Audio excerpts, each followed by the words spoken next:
How can I hear you? I can't hear you. Oh, it's because I was muted. Can you hear me now? Yeah. Yeah. All right. But we back in the building, man. We back in the building, y'all, man. It's me, NYG22, aka Unpopular Opinion Sports. And I'm here with my co-host, Mr. Ed Gladney, man. I'm Coach Ed Gladney. How you feeling tonight, Coach? What's good with you? I'm good, man. Hanging in there. Just taking it one day at a time. Just ready to have fun and talk sports. Yeah, Talk yeah. We about going the heart of the city, the sports in the heart, the mecca where it's magnified 1 billion%, no matter what sport it is. So big time facts, man. It goes down in NYC, no doubt. Um, we're gonna get into it tonight. We're gonna get into it tonight, man. I want to talk about, of course, the New York Giants. They got a W. Who knew it could win games? mm-hmm. Mm-hmm. Getting a dub against the Washington Commandos, condoms, Commodores, whatever you Mm-hmm. want to call them. Mm-hmm. Jets, not so well. Um, Getting a beat down to the Buffalo Bills, not so good. Zach Wilson benched in that game. We're gonna get into that. Um, Knicks, Nets. Knicks on a little bit of a hot streak now. Knicks on a little bit of a hot streak. Nets teetering, up and down. But we're gonna talk about it. We're gonna talk about it. New York Yankees rumors, New York Mets rumors. Baseball off season is hot and heavy. We're gonna get into that. Some news, some rumors rolling around, and of course, we got Coach's Corner. I know Coach Ed got something real nice cooking up for y'all today, man. So stay tuned for that, man. But appreciate everybody for stopping through. Appreciate everybody for coming through. If you're new to the channel, or if you're a returning visitor to the channel, please hit that like button, please hit that share button, and please subscribe to the channel. We're trying to build up this channel. We're content creators. We're giving you free content. So please consider subscribing to the channel. It's free. It don't cost you anything but the click of a button. Appreciate y'all, man. But yo, we in the building, man. I got my regs in the building. We got my regulars, man. What's good with y'all? Wells, Mm. what's up, man? Shout out to you, Peace. man. What's good? What's good? Peace and love, man. Big fan Breezy in the building. What's good, man? Definitely want to get your Mm-hmm. perspective on the Brooklyn Nets here a little bit later. And yeah, let's talk about it. Let's talk about it. Where you want to go, Coach? Where you want to set it off, man? Don't You matter to back, me. man. You back, man. Yo, let me Yeah. talk to me, man. What's good, man? What's on your mind? Man, it don't matter. Just, we start with the Giants. Let's start with the Giants. That's Okay, all always right, all right, where, all right. that's always where right now seems to be the hot topic. So let's get at it. Let's get at the Giants. Peace and love, Breezy, man.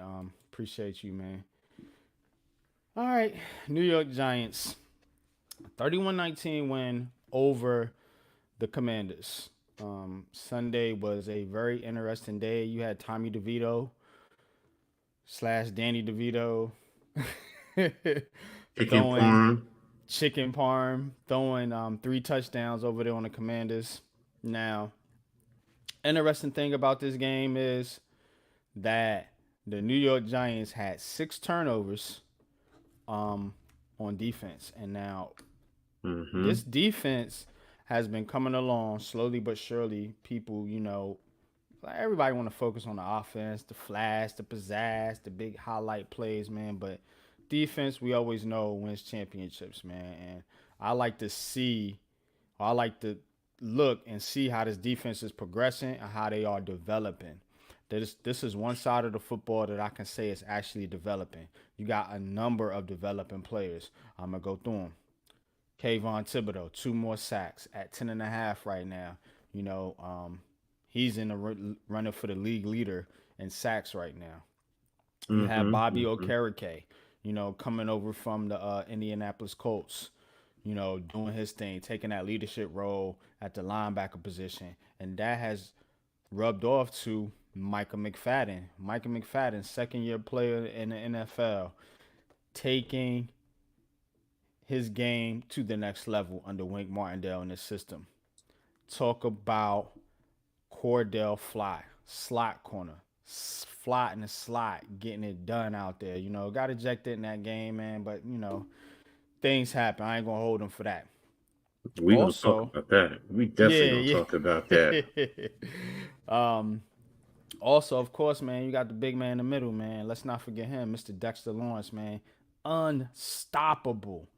Unstoppable. I think Dexter Lawrence should honestly be getting serious consideration and votes for Defensive Player of the Year. He's playing that well.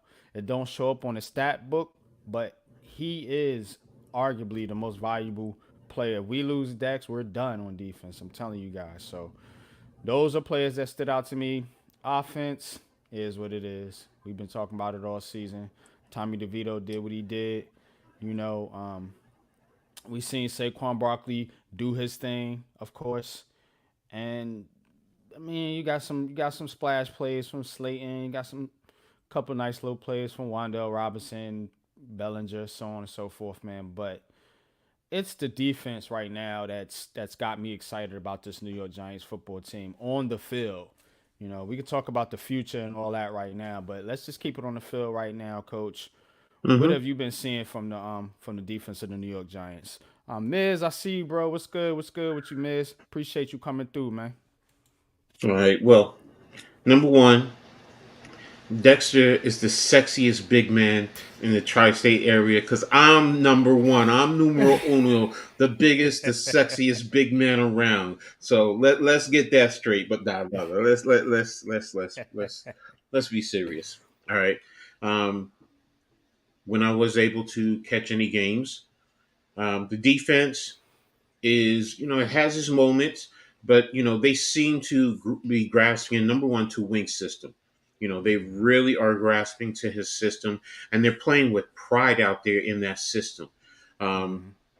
Now, people have talked about, and I'm going to incorporate this into with Dable.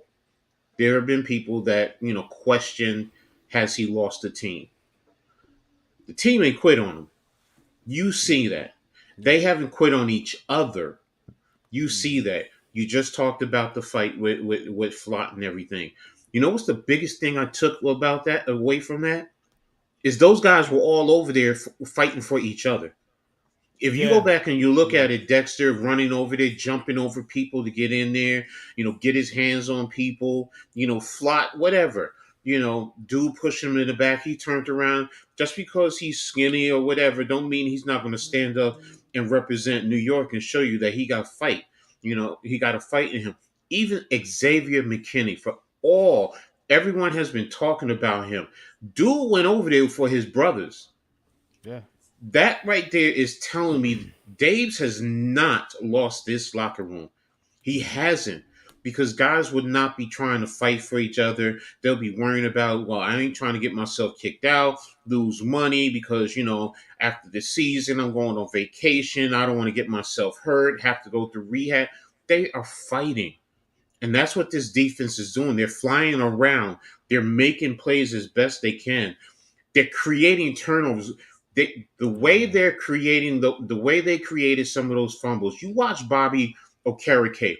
He's punching the football Punching out. the ball out. Yeah. No doubt. That's I something seen you that. go through and you work on in You teach. practice. Yeah. And number Mm-hmm. two, if guys are quitting on the team, they're not going to be out there doing that. They're not. They're just going to go through the motions. Defensively, they're out there trying, and that's the biggest thing.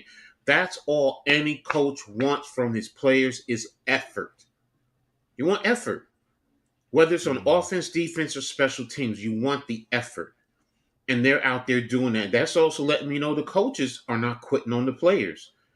So those players are playing for their coaches. So I love it. The record isn't what we all wanted. I get it, but Yeah. this team is not quitting. Period. Mm. They're not tanking. They're Mm. not tanking as a whole. That idea that they need to tank for a rookie quarterback. I'll say it again. I've been saying it for a while now since I've been back. These guys, that's their job. That's their livelihood. Their resume is what is on film. So whether they're playing for the New York Football Giants, they're trying to stay in the NFL and make that money. They have a certain lifestyle that they're accustomed to.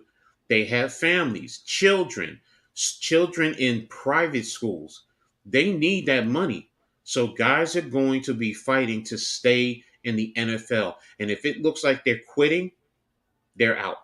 So, God, if you think the team is going to tank and all this and that, I'm sorry, you're fooling yourself.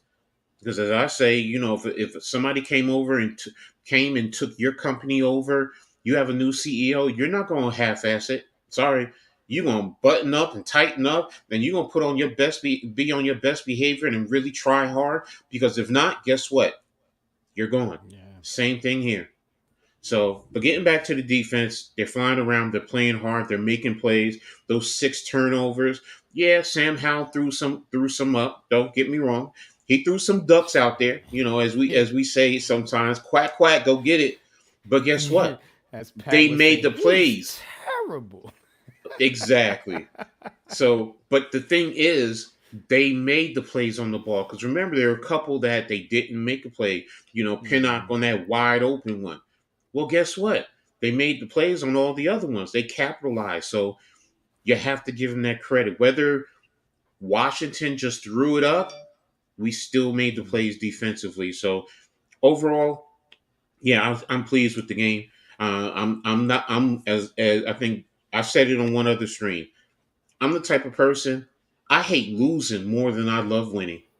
I'm sorry, Mm. that's just the reality. Y'all may not see it. Y'all are not on the sideline. Y'all not in there. When I go back and I look at film and I dissect, what the hell am I doing wrong as a coach to not get these guys to perform at their best? I just hate losing. That's just me. And what I see, a lot of these guys are the same thing. So, but you got it, bro. Go ahead. Oops, sorry. My Nah, you damn good, phone. man. That was fire, man. And I'm with you, coach. I don't want this team to lose. I rather than win games, get momentum, build confidence for these players going into next season. It's not going to matter really. Whether you're at number one or you're at number five or you're at number 10 or you're at number 20. You Mhm. have to hit on whoever you draft. Whoever you draft, you have to hit. And we're going to get into draft strategies and real heavy into the draft because the draft is the draft is going to be our thing moving forward. We're going to be at every single draft. We have the draft Mhm. upcoming in Detroit. And one thing I do want to talk about is draft strategies, because a lot of people think just take the quarterback. Just take the quarterback. I don't care which one it is. Just go get a quarterback. That's how you get fired. That's how you get fired. Mhm. When you reach, Mhm. that's how you get fired. You take BPA and you match it up with need. That's how you draft. You don't reach. And the Giants need a whole lot of pieces outside of just the quarterback. The quarterback is a need as well. Don't get it twisted. But they do need other pieces as well. And to your point with the defense, man, I'd love to see another edge rush over there, opposite Kayvon Thibodeau. I love it, man. Mhm. Let's eat. Let's cook. Let's get back to Giants football. You know what I'm saying? Let's get back to rushing the passer. Let's get back to stopping these high powered offenses.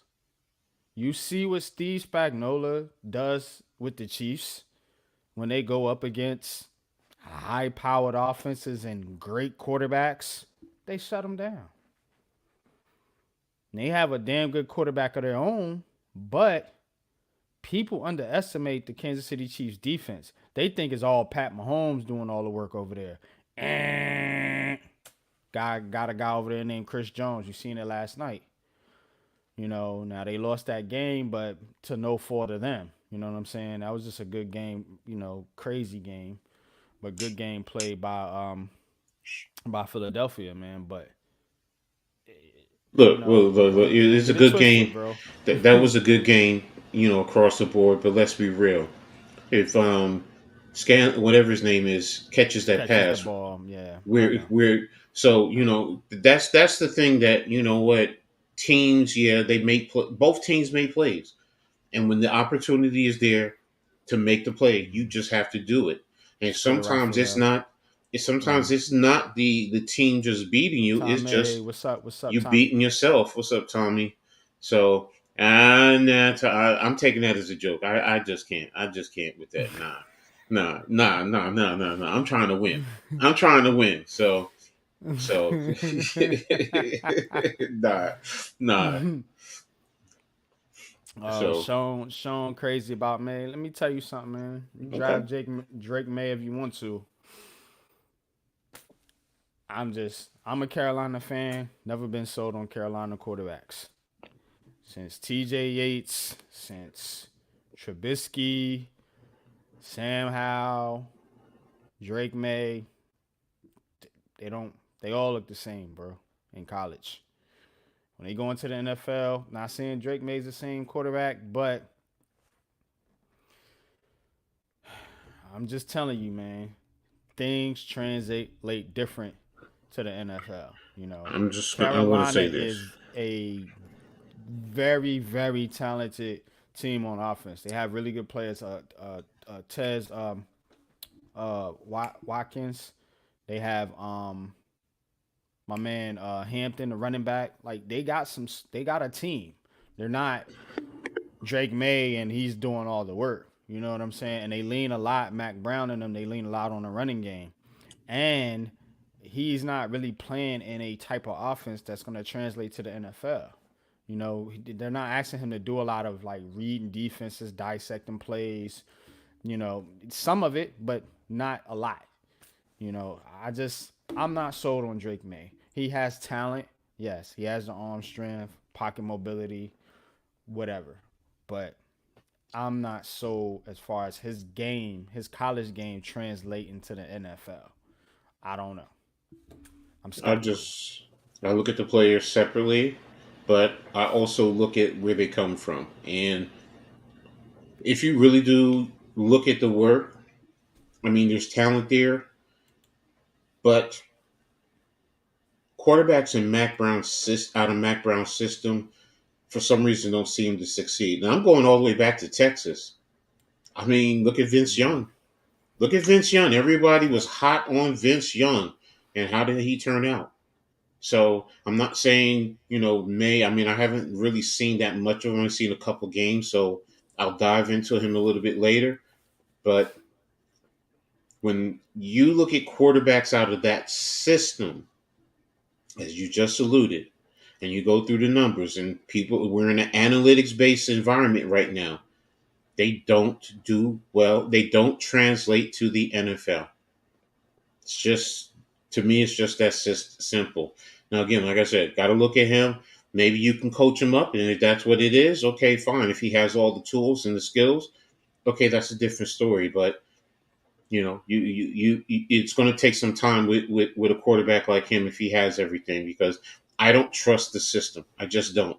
That's the Mm-hmm. one thing, to translate to the NFL for quarterbacks out of that system based from Mac Brown. So maybe I'm being too hard, but years of experience have told me it's going to be highly unlikely. So, but you got to go Mm-hmm. ahead. Yeah, nah. No. We good. We good. Just want to get into that. One more thing on the Giants. And chat. If you're in the chat, you want to ask questions. Uh, feel free, chop it up with us. You know what I'm saying? Ooh.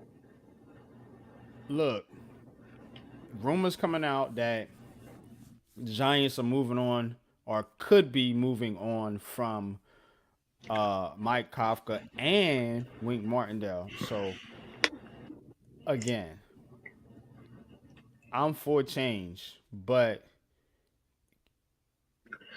not overdoing it. You know what I mean? I think what Wink Martindale's building with this defense is sustainable. He's got the confidence of the players. They're playing for him. They've been playing for him all season. You know, even Mm-hmm. McKinney, he got called McKinney out, whatever. McKinney showed up Sunday, played one of his best games. So that's the kind of leader I want on defense, man. I don't know why the New York Giants would, unless it's something Wink Martindale unless it's on his end, unless he's like, man, I don't want to do this no more. I'm tired of it. I don't know why they would move on from Wink Martindale. Now, Kafka, a lot of people, defend Mike Kafka. I'm not one of them. I think he is a coach that is developing, but he's not there yet. He might be better suited, maybe going to the college game for a little bit, getting his feet wet, then maybe jumping back into the NFL. But I don't know why they would move on from Wink Martindale, man. You know what I mean? I I'm a little confused. Not confused. I can understand it, like the points and stuff. Like it hasn't been there 100%, but given what the offense is giving this defense, I mean, when you out on the field all game, every game, damn near, because your offense can't score, yeah, it's gonna be tough for you to really make an impact like that on defense, man. But when I watch it on film, coach, Mm-hmm. they doing their thing. You know what I'm saying? Mm-hmm. So tell me what's going on here, man. What would you do, man? Would you, in your opinion, man, do you think Wink Martindale's done a good job, bad job, average job, and would you move on from him after the season if you was the New York Giants? Real quick, Leaf, what's good with you? What's good? What's popping, bro? Appreciate you coming through. Bookend tackles, man. My G, what's up, bro? Appreciate you coming through, man. All right. In terms of Wink, no, I'm not moving on from Wink. I'm not. He's a good coach. He really is. The players have bought into him. Someone else, I had the same discussion with someone else in reference to that. I said, first and foremost, remember what Wink has done, what he has done with this system to help bring out Dexter. Because before he got here, we all questioned Dexter. Mm-hmm. Was it a good trade for Odell? He wasn't this. They had him playing out of position. And what did Wink do? Mm-hmm. They moved him to the right position, the one tech, the zero tech, where right over the center, which is Mm-hmm. where he's causing so much havoc, and it really accentuates his ability to push the pocket. So he's done that. Look at the player Bobby Okereke. Look at McFadden. Yeah. I mean, we can go through and we can talk about last year until McKinney got hurt. He was damn near playing at an all-star level. He really was, or he was trending that way. Let me put it that way. The point I'm making is he's a good coach. His system, he has the player, or they're adding more and more players to fit him because of his system. So no, it doesn't make sense to me to get rid of him, because if you do that, then you know what, you really have to scrap the whole system. Yeah. And then Gotta how start does over. that fit the players, certain players, or your key players? And you bring another coach in now. If you say, "Oh, we'll bring in another coach to run the same thing," well, then why get rid of Wink Martindale? That's his system. So Mm-hmm. I don't see that. Kafka, I said it before. If Daves is going to be calling the plays, then you might as well just fire him. So, and if you're going to do that, fine. I'm not one for what's his name who just got fired from Buffalo. Sorry, I Ken just don't. Dorsey. Yeah, I'm not for it. Well, why If not? you're Why going, not Ken Dorsey? That's curious. Why you out on Dorsey? okay, first and foremost, he was an OC in Buffalo, right? Mm-hmm. And they fired him, right? And then as soon as they Mm-hmm. fired him, look what the defense just did. I mean, that offense did. So it's obvious the issue was Ken Dorsey. Maybe he just wasn't ready for He that did type have of. him like seventh in points. I mean, it was like But they was you doing went up decent. against the Jets defense. The Jets defense, we all know, is definitely one of the top defense, and for some reason, they played a whole lot better. Now, if you're Division game saying, too, though. You know what I'm saying, Coach? yeah, that's Yeah. fair, that's fair, that's fair, but it's still the And they Jets played them defense. before in the season, so you know they But was they able to make always those play, adjustments. but they always play each other tough. They blew Yeah. out the Jets. Now, you want to talk about the Jets offense? That's a different story. They should But have what did blew out the they? Jets. They should have blew out They the put Giants too. But offensively. They put. I'm not mm, counting the safety. They put up what 29 points on their defense. mm, That's saying something. That's my point. So it's an indictment towards Ken Dorsey that something he was doing wrong. Maybe he's just not ready to be an OC. If you're saying bring him in as an assistant and let him sit under Dable and learn a little bit more, and Dable allow him to call plays at certain point in time, certain series during the course of a game, but for the most part, Dave's is calling the game. Then I'm cool with that. yeah, that's what I'm saying. I'm not. I don't want to bring him here to call plays. I think at this point, Brian Dable is gonna have to whatever he does next year. He's gonna have to take. I feel like he's gonna have to take control of this offense completely because that's what he was brought here. I understand he was brought here to be a coach, but the reason they shouted him out was because his offensive ability in Buffalo, and he's gotten here, and this Giants offense this season is the worst in the NFL at this current moment.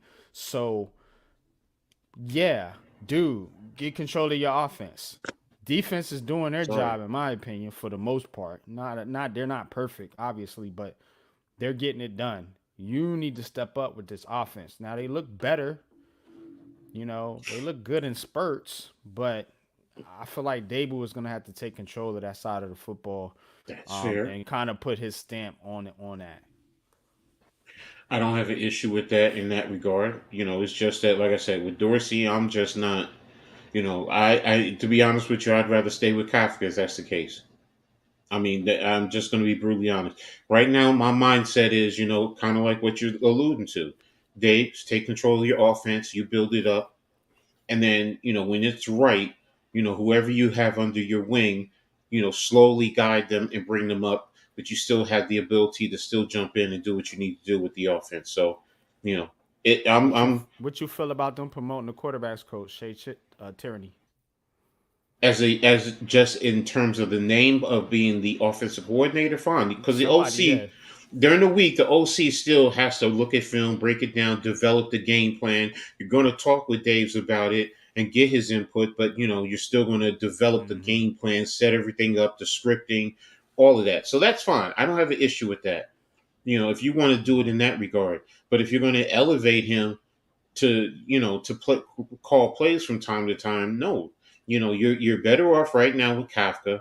Let Daves jump in at times, and that's perfectly fine. Then after the season, you let Kafka go.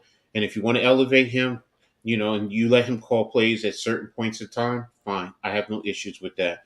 But for the most part, like you said, Daves, get control of the offense. You have to do it. Yeah, you know, big and time by facts. then next year he'll be in his third year, so now he will be able to call plays and still be the head coach, because Mm-hmm. when you're a new head coach, especially your first time, I tend to want you to get work with everyone. Focus on the Don't. team. Yeah, Yeah, yeah, so more and then so. when you want to go to play calling, if you need to, then you go back down, but if not, I think because that was Pat Shermer's kind of downfall a little bit. He was calling the but he plays. was in, Remember, but he was an he experienced wasn't. head coach, so he was different. That's what I'm saying, because remember he was the head coach at Cleveland, so I'm saying as a brand new first time head coach in the NFL, my personal opinion is don't be a play McAdoo did it caller. too, though. Remember, he was a first Yes, time head coach. Yeah. yes, yeah. So and then ultimately, so what happened, but you'll hit on some. I mean, hey, they're coaches who first time they as a head coach they call plays and they do well. I'm not saying it doesn't work for everyone or someone, but my preference Just like when I became a head coach, I've been a coordinator, but I had to take the hands off to develop and let guys, Mm. grow and also be able to manage the team. Because you have to work with all three phases: offense, defense, and special teams. So, but that's me. That's my preference. So, Mm. Yeah, nah, no doubt, no doubt, man. Good shit, coach. Good shit. We're gonna keep it moving tonight, man. You know what I'm saying? It's gonna be a rapid show. Let's get into the Jets. Let's get into the Jets. Now, Jets, Jets, Jets, Jets. oh my god, man. New York Jets crapped the bed. What was the score, man? 2 32-6 6 here. and against the Buffalo Bills. Now, Zach Wilson got benched in that game. Mm, Rightfully so. He was mm. terrible, man. 715, 81 yards, one touchdown, one interception. And they put in Tim Boyle. Well, Ball. yeah, Bo, whatever his name is, and I mean, he's no better. I thought the Giants quarterback situation was bad. You know what? I was watching Michael K today because What? they were that was one of the things they were talking about, and because there are people who talk about firing what's his name as the head coach, and Solid, yeah. yeah, and Michael K went in, and his thing was, well, why are you benching Wilson? It makes no sense because the guy backing him up is worse than him, and then the guy who's behind him is even worse than those two. So you sold your soul to the devil going all in on Aaron Rodgers. And we knew that. So We knew that. you're putting Wilson, and you're saying you're blaming Wilson, which we know the quarterback get most of the glory and most of the blame. But you're putting him in that situation. You don't have a good offensive line. Does that sound familiar? Yep. And they're even saying his skill position guys, other than Garrett Wilson and maybe Brees Hall, they really don't have anything to really talk about in terms of their Alan skill position. Lazard is butt cheeks. You know what I'm saying? What's the other guy? Randall Cobb. Like they You got don't some hear about him at all. You whack. traded guys out, Yep. who didn't want to Got be Barrio. here, Got rid but of Barrios. You know what I'm saying? look what he's doing with the Dolphins. Right. You know what I'm saying? And we So, talked about him. Remember, we had talked about mm-hmm. him, man. Me, you, and Jeffy. You know, Yep. Jeffy was one that brought up Braxton Barrios, how he could be an option for the Giants in the kick return game, but you know, just let him go. They got what's the other cat out of there? Oh, it's not Corey Davis. What's the other Oh, the one cat? they traded, is it Yeah, Moore? His last name yeah, Moore? yeah, yeah, yeah. Moore, yeah, Elijah Moore. They got him out of there. It's just it's a shit show, man. You know, I'm now you sorry. got Wilson The as the third stringer now. Yeah, and that's my point. It's like, you're looking at it and you're like, you know, I'm not saying Zach Wilson is good. Though do not say I'm saying that. But what I'm saying is their whole offense is terrible. So how can you just blame him when, your offensive line is terrible? I mean, you got whatchamacallit, um Makai Becton always in and out, going in and out with injuries.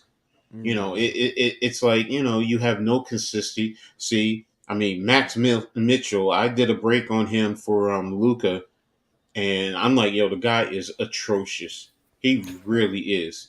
Like we talk about Pert and Neal, this guy is nowhere near. He can't even wipe their butts. That's how bad he is. God, dog. I'm serious, man.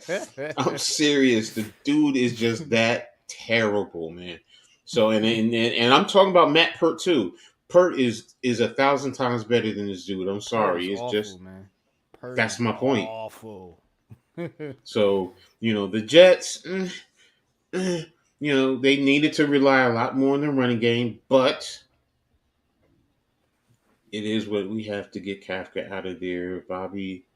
Jay, I'm not sure why Dorsey isn't there calling plays already. It's the OC, O-line coach that ruined the season. You know what? We just talked about the OC, but let me talk about the O-line and the O-line coach. Okay. Mm-hmm. And I ask people this all the time. Do you feel that with the talent that we have on the offensive line, that is good enough to have this offense up being a lot better? If you're telling me the offensive line is just not being coached up, then fine. Bobby Johnson should be gone. Be gone. But if we're saying the talent on the offensive line shouldn't be in the NFL, how is that the offensive line's coach? How It's is the that his GM's fault? fault. Yeah. Exactly. It's the GM in terms of the talent. It's your scouts. What are they doing to identify the talent? So go through. I mean, we're not going to talk about Andrew Thomas, but Azudu, is Azudu good? Is Azudu good? Lemieux, Bredesen, um, um, what's his name? Who we got from the Colts? Glowinski, Chicken Legs, who I Lewinsky. call. Yeah. We talk McKeithen. about Evan Neal, McKeithen. But again, now I just went through all these guys. If we're saying all these guys are bad, then why is it Bobby Johnson's fault that the line is bad?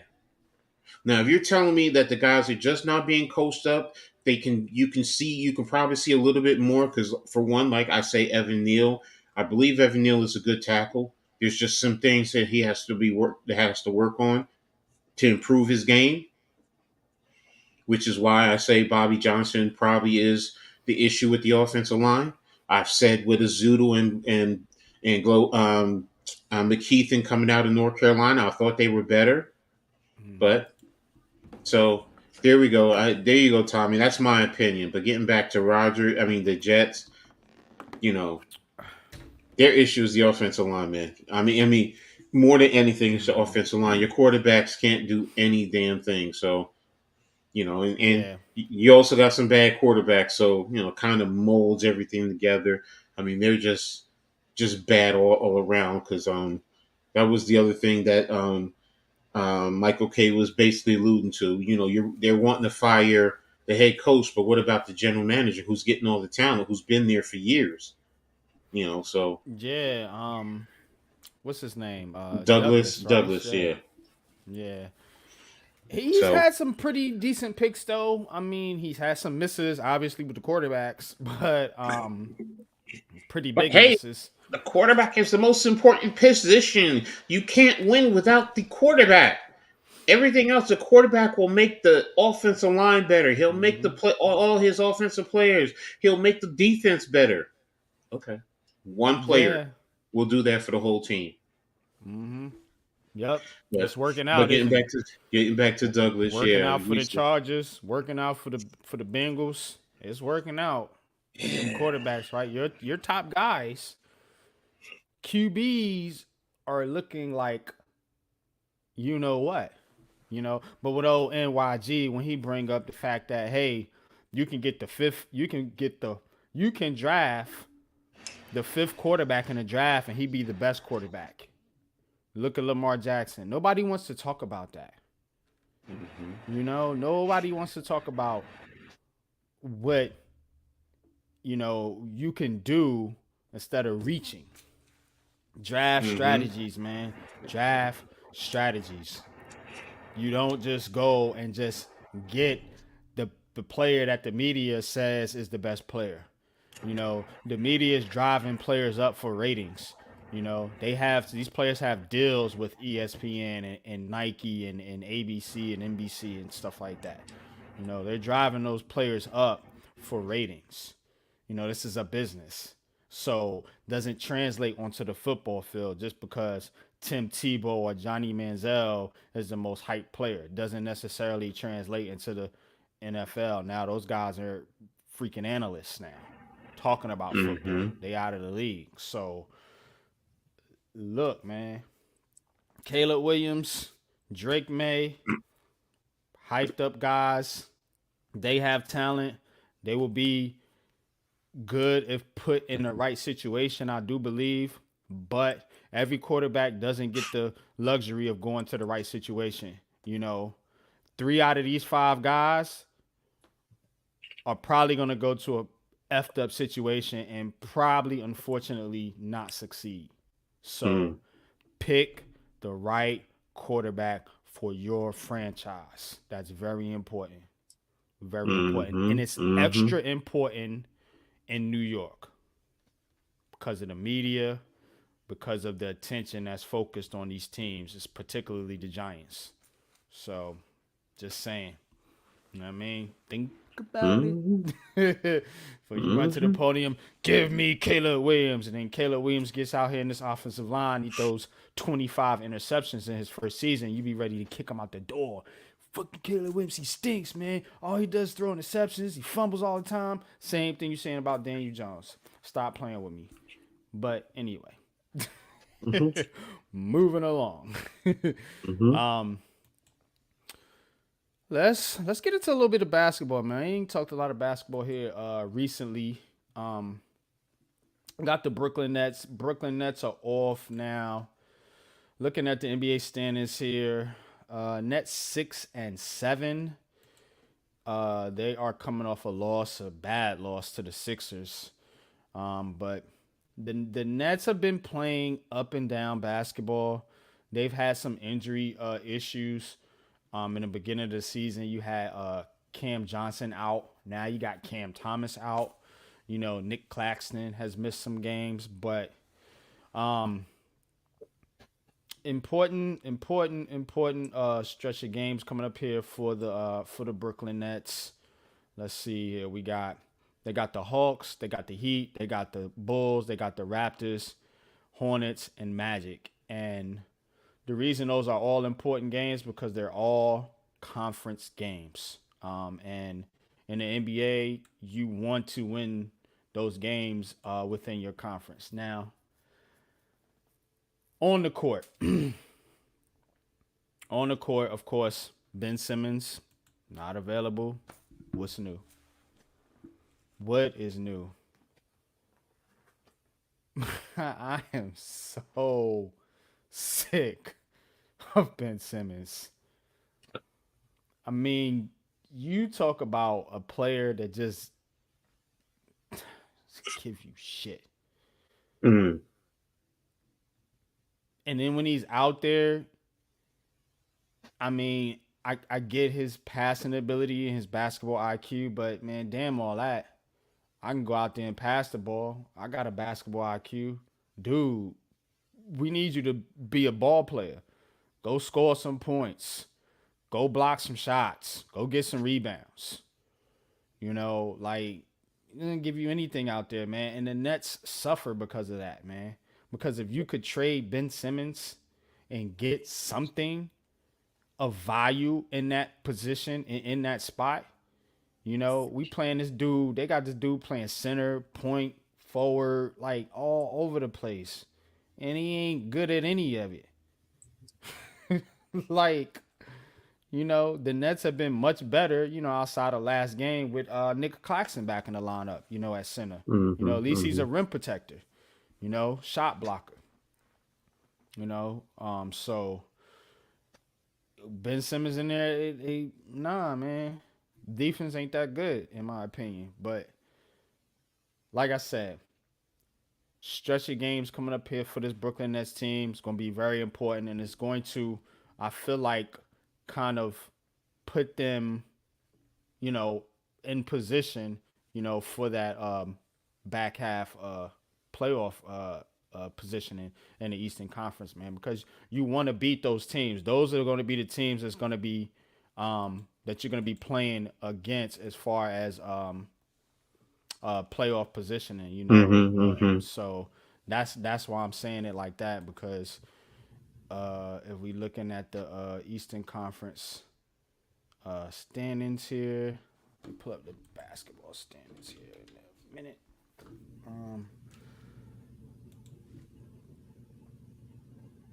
So yeah, you have the Nets at 10th right now, and behind them are Well, the Hawks are right above them. You know, you got the Magic above them as well in fifth. Orlando's doing well this year. Mm. Um,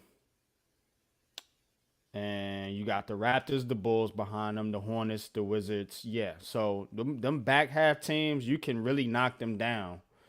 Um, with this little streak that they got, with the streak of games that they got coming up here. Once again, that's Atlanta, Miami, Chicago, Toronto, Charlotte, and Orlando. Then they hit the road, West Coast trip. So, but important stretch starts tomorrow, and really, the Brooklyn Nets, as I said before the season started, they should be in that contention, you know, for that 6 to 8 spot in the Hmm. Eastern Conference, and that's right where they are right now. Right now at 10th, but they had a difficult schedule starting off. You know what I'm saying? They've been dealing with some injuries, so you know if they could start getting healthy. I think Cam Thomas is on his way back, which would be a huge Hmm. boost. You know, especially on the offensive end, if he can get back into the lineup. I do think the Nets can go on a little bit of a streak here and go on a little bit of run and, you know, put some distance between themselves and some of those back end teams, as I just mentioned. But any thoughts on the Nets, coach? I know that's not your team, but, you I know. mean, I have been surprised in terms of your boy being in and out of the lineup. And him just his abilities. I mean, I did think him being a playmaker and being 6'10" would really help out a little bit more. But you were right. You were right. You're right. I mean, but I mean, right now it's a situation of if you didn't have him, then you would probably still have James Harden. So, you know, is this the lesser of two evils? Yeah, I guess. So it's kind of hard. I get it. So, but again, At least also, I Ben mean, Simmons has an excuse because he's not out there. So when and that James was Harden's that, out there and he stinks. but that He was doesn't my other point stink, but you know with he's the a headache. He's a Nets. problem. Yeah. You talked about it with a lot of the injuries. So for them to be right where they are when you have when you have a lot of injuries, especially to key players, you know, could you probably change two or three of those wins? There is that possibility. Yeah, So yeah. I don't They think they've they're been right that. there. They was right there Yeah, with Cleveland. They was right there with Miami. I remember that game. Where they sent beat you. Miami. They was right there with Milwaukee. I think I Yeah. sent you the whatchamacallit too about that too. Oh The yeah. power rankings from the Athletic, and they have the Nets in a tier 5, considering them looking to make the play in terms of um, Mm-hmm. and this is they're in a group tier 5, and that's both East and West, and their ranking is like number 16 in terms of Okay. their power ranking. So Okay. it's they're what I'm getting at is they're not too far off from being a playoff contending team. Are they a championship caliber team? No, no, no, no. I'm not saying that, but No, if you get, like you not just yet. alluded to, they're injured players. They get them back. Losing Cam Thomas, I think, is a big hit. Because he just seemed to be. I don't know. Whenever I saw him and he was playing, that offensive spark just He was. was I was on like, fire wow. though. Yeah. So it's going to take some time when he gets back to get back in that rhythm. So Yeah. but they're right there, and it's not Yeah. hard in the East. I mean, I'm Cam serious. Thomas is averaging 26, 27 a game. That speaks volumes in the NBA. That's a lot Yeah. of points. So so when you get him back, and Leading scorer. Claxton, and even Simmons, for whatever you can get from him, what I'm saying is that will help boost them up a little bit more. So. Yeah. Well, Simmons is the leading rebounder right now, but Claxton has been out of the lineup. He's only played 5 games to Simmons 6. So they've been kind of like swapping out. So, but give me Clax, man. Give me the Clax attack, man. Hmm. Like Hmm. keep Simmons' ass on the bench, man. I ain't with that. Word. um, Shit. Neymar says, "Yo, are the Bills gonna beat the Eagles?" I fucking hope so. You know how we get down over here, man. We don't like them stinking Eagles. You know what I'm saying? This is Jay. What's good with you, bro? Appreciate you popping through, bro. You know what I'm saying? Salute. Um, but yeah, man. Now, what I do want the Nets to do, you know what I'm saying, is give this guy like I'm liking what I'm seeing from Dayron Sharp. Dayron Sharp is had he's played in 13 games, about 6.6 rebounds, man. But he's been a big boost coming off the bench for this Brooklyn Nets team, man. The Nets, the thing about the Nets that people don't understand, they're pretty a deep team actually. You know what I'm saying? Like when we bring in our subs, you know, we still get some production. Now that is a big component of that is Lonnie Walker the fourth. Lonnie Walker the fourth has been doing his thing, bro. I'm telling you, this kid coming off the bench, man. I mean, he's been lighting it up. You know, he's been that spark that we missed from Cam Thomas. That's why the Nets have been able to stay afloat. Now, when you put them all together, if you can get them all together at once, because remember, the first part of the season we missed Cam Johnson Mm-hmm. and Claxton, and then now we missing Simmons and Cam Thomas.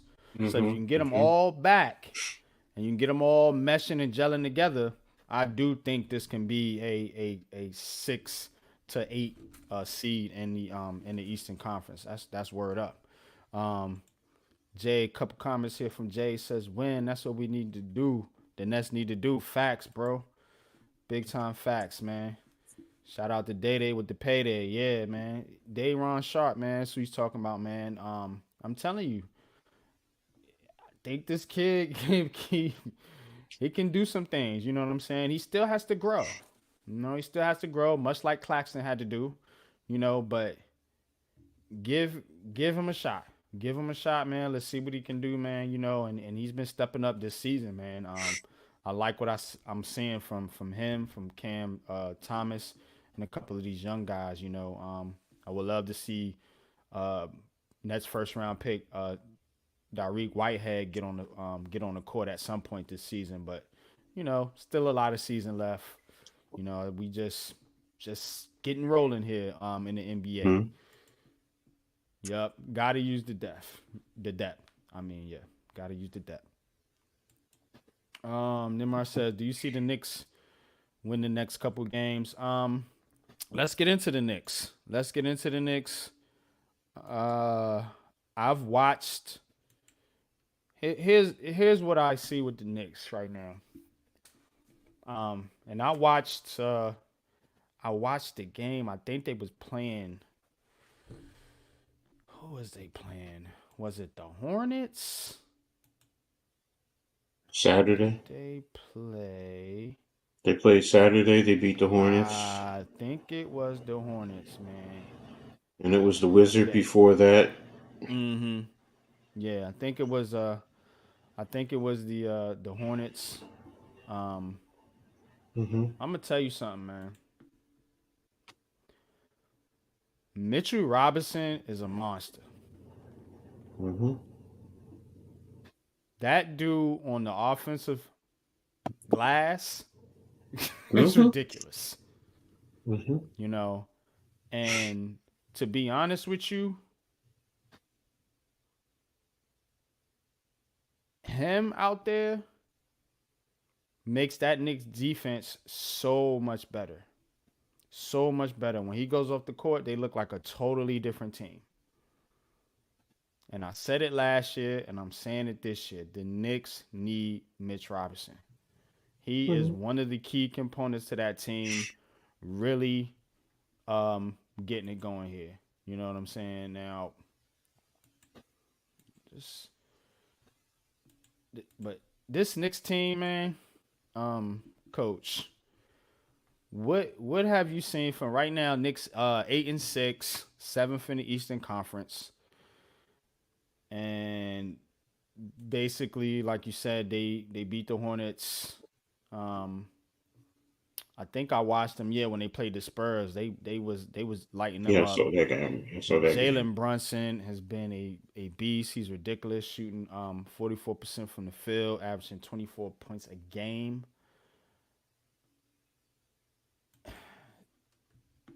Look, man, again, Knicks, Nets, they right there with each other. You know what I'm saying? Some people say the Knicks are better. That's a debate that Breezy and them have on their show. Shout out to Who Run the City. But I'm saying that for all the Nets so-called lack of talent, or them not having the big names or the big stars or whatever, they kind of right there together. They kind of right there together, and the Knicks still looking for that, I guess, piece to take them over the top. Still looking for that piece. RJ Barrett, I don't know. Crickets. What have you seen out of RJ Barrett? When I saw whenever I get a chance to see them, when I do see him Is and he he's in hurt there, now? he's back. He just came back against Okay. the Timberwolves. So, and he has to get back into the rhythm. He was fine before that, but the whole issue Mm, with the Knicks for this season to start was Julius Randle. Julius St. Randle did not have a good start of the season. Now he's swung. It's changed. He's starting to average his double doubles, and he's being mm-hmm, very productive.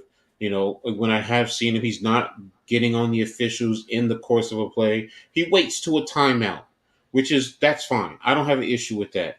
And then go talk to the officials, not during the course of a play. So he's out there. He's producing. He seems to be mm-hmm, getting better. His 3-point shooting is getting better. So, if you can get the RJ Barrett that started the season, which was I think he was averaging like over 24 points a game, if you get three mm-hmm. 20-point guys or with this team, and then what's his name, the Dante DiVincenzo. Durant DiVincenzo Mm-hmm, seems to have been playing very well. He just had the other day when he started, I think he had like 19 points. So mm-hmm. um, I Quentin Grimes is that kind of enigma for me right now because for some reason he's just even when Julius wasn't there, he's just up and down, up and down. So It seems like he doesn't give you guys a whole lot. When I no, watch the Knicks, he's not giving you that production on the offensive end. He's plays good defense, but yeah, just not enough on the offensive end. You need more. You know what I but mean? he's skilled on the offensive end. That's the Yeah. whole thing I don't Hmm. understand. It's just not translating to the So I'm NBA. looking at it So now. Last game against the Timberwolves, he was 0 for 6.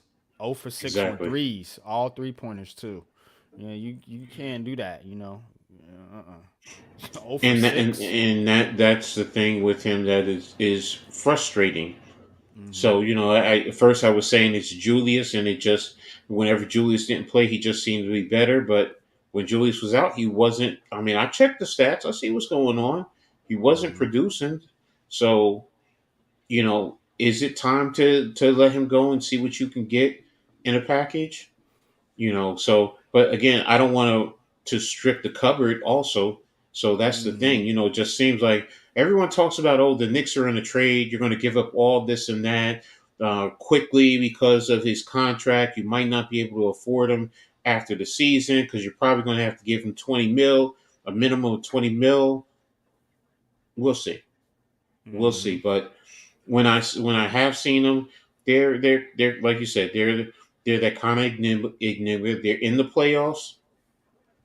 The Atlantic has them 10th in the power rankings, but it's not like they're that far off. I mean, I just took a look at where they stood on CBS Sports. Yeah, they're in that 6, 7 spot right there with, they right there with Indiana, with Hmm. Miami. Orlando seems to be playing well. That everyone seems to be surprised about. But I said it at the beginning of the season on the Pick and Roll podcast. Don't be surprised about Orlando. No, you there. So, so the Knicks are right there in that grouping. It's still a long way to go, but they do seem to have some talent. The one thing that scares me is who Mm. is really backing up Julius Randle, because we don't have a power forward behind him. We don't.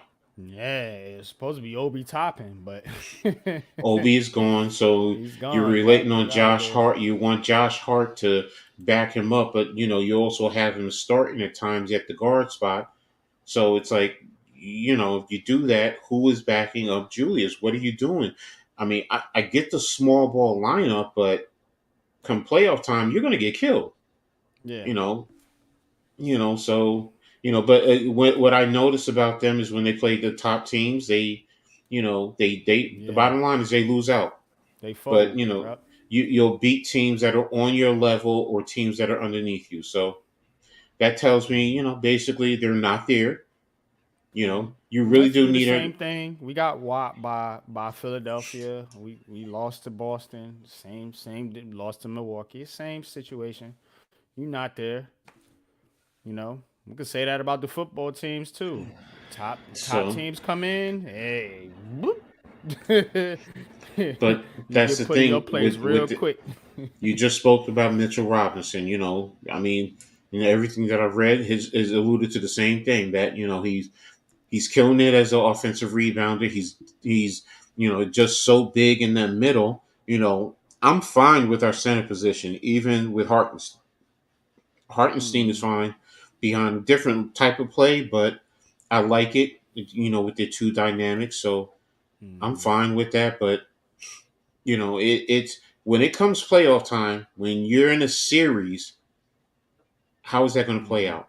I mean, if you got Right. to play Cleveland again in a series, I mean, right there alone in Jared Allen and Mobley, that right there is, what are you going to do? How do you adjust to that to play in Tough. the playoff? That's tough, and you can't Mm, expect Julius Randle to go every damn game in the playoffs with the majority of the minutes. You just can't.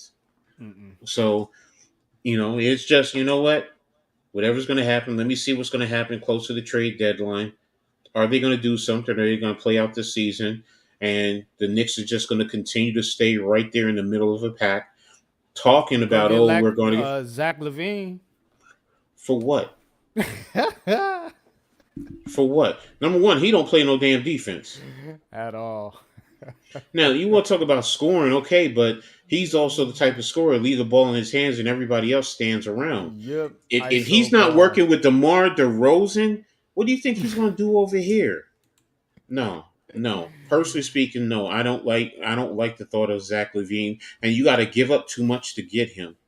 You just Yeah. do. It Same makes here. no sense to me. No, So yeah, right now the Knicks are in that quandary where they say they want a superstar. They're holding on to their draft picks to get that superstar, but is it the right superstar to fit? Period. Case closed. Yeah, man. That's really what it boils down to for Big me. facts. Big facts. Nimar says we lost Timberwolves. Do you guys think that will hurt us? Nah, I don't think it'll hurt you guys. Hurt you well. Timberwolves are a good team. They're in the top half of the Western Conference. So, now you asked a question about the Knicks next couple of games, so I'll go through those with you guys real quick. They got Miami on Friday. Miami, yep. Phoenix on Sunday. That's gonna be a tough one. These are home games though, so you have that advantage. Charlotte and Detroit. Those are the next four at home, and then you hit the you have a home and away split with Toronto, um, and then you hit the road for your West Coast trip, and then See, you with those games, if you look at it, you would say Miami's going to be is the tough one. Same thing with the Suns, but the other mm, ones, if they play to their potential, they you should should win beat those. Charlotte. You should beat Detroit. Definitely should beat Yeah, Detroit, and you could can beat Toronto as well. I mean, exactly. So, you say 4-2 in those. For me, it's no. Number one, you have to get Miami. I'm sorry, you have to get Mm, Miami. There's no if and because it's a conference. And Yeah. that comes into playoffs later on. I That's the get team that's Phoenix. right there fighting with you. Miami is 9-5. So if you could take care of Exactly. Miami, you know what I mean? Yeah, you win there. You put yourself in a good position to be in there. That's the Atlantic has them as on the third tier. I agree. They're on that third tier, fighting for the second tier. But they're not a championship contender. That's just the bottom line. And I don't know what superstar that you could get to fit in with Tibbs to really change the narrative with this team. This team is what it's going to be. They're going to be that little sluggish, grinded team.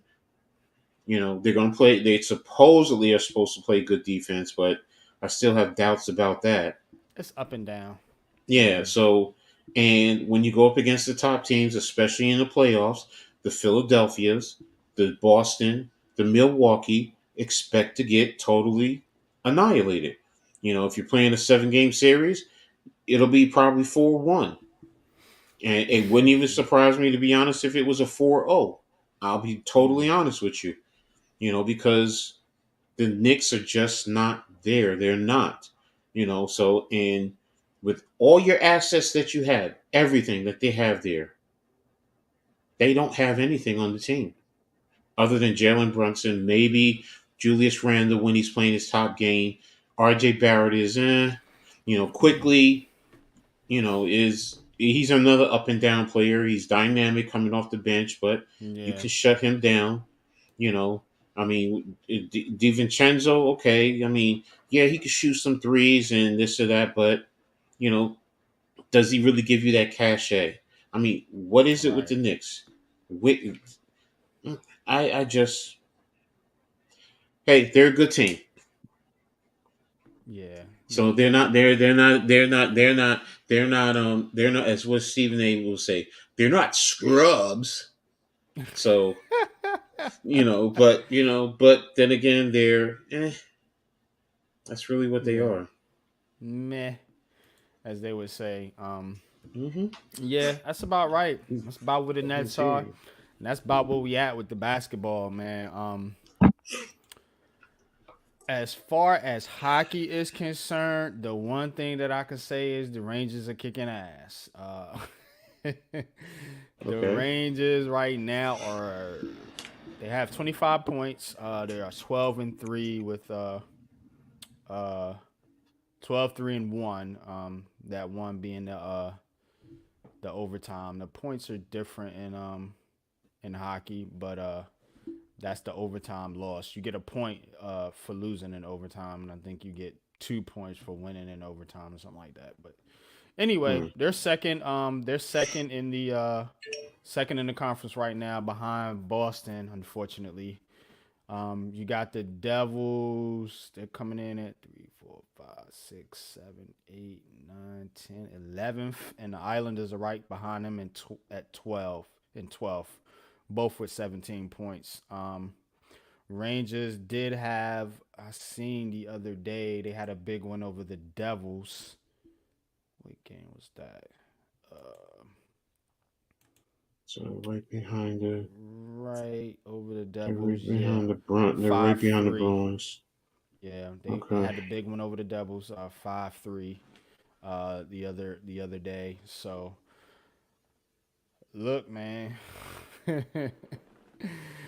um, Rangers are a team that usually when New York needs somebody to step up, it's usually the New York Rangers.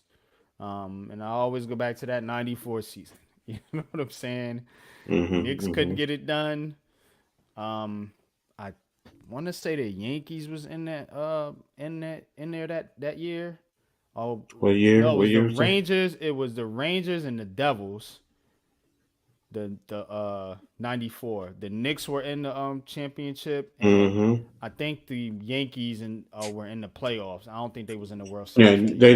They didn't start until after '96. '96, yeah.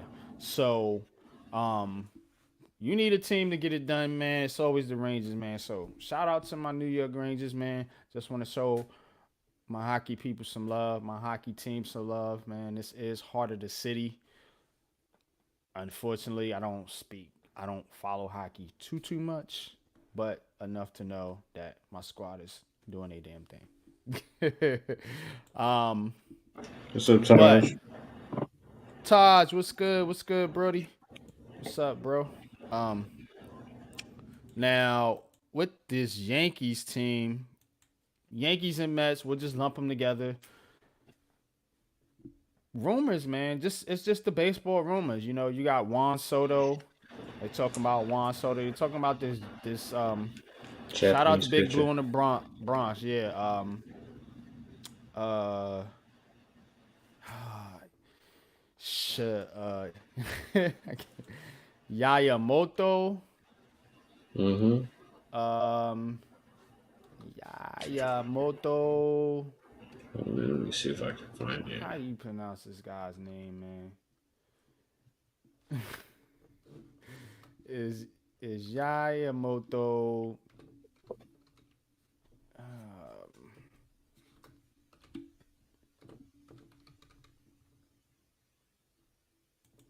Let's see. Yoshinobu Yayamoto. I think that's how you pronounce it. Yoshinobu Yoshinobu Yamamoto. Yeah, Yayamoto. Yeah. Yamamoto. hmm Yamamoto. But Yamamoto. Yeah, Yamamoto. And let me see. he's the hot name right now in baseball. And like I said, shout out to Alex, Big Blue in the Bronx. He did a pretty good video over him, video on him saying, you know, this guy can be that second ace to Garrett Cole. You know, that'll give us that 1-2 punch in baseball that we looking for. You know, I'm not looking for Carlos Rodon to do that. Damn sure, you know, Severino's gone, and Nestor Cortez. I mean, he's your fifth starter at best. You know, Clark Smith, get him out of here. Don't like him.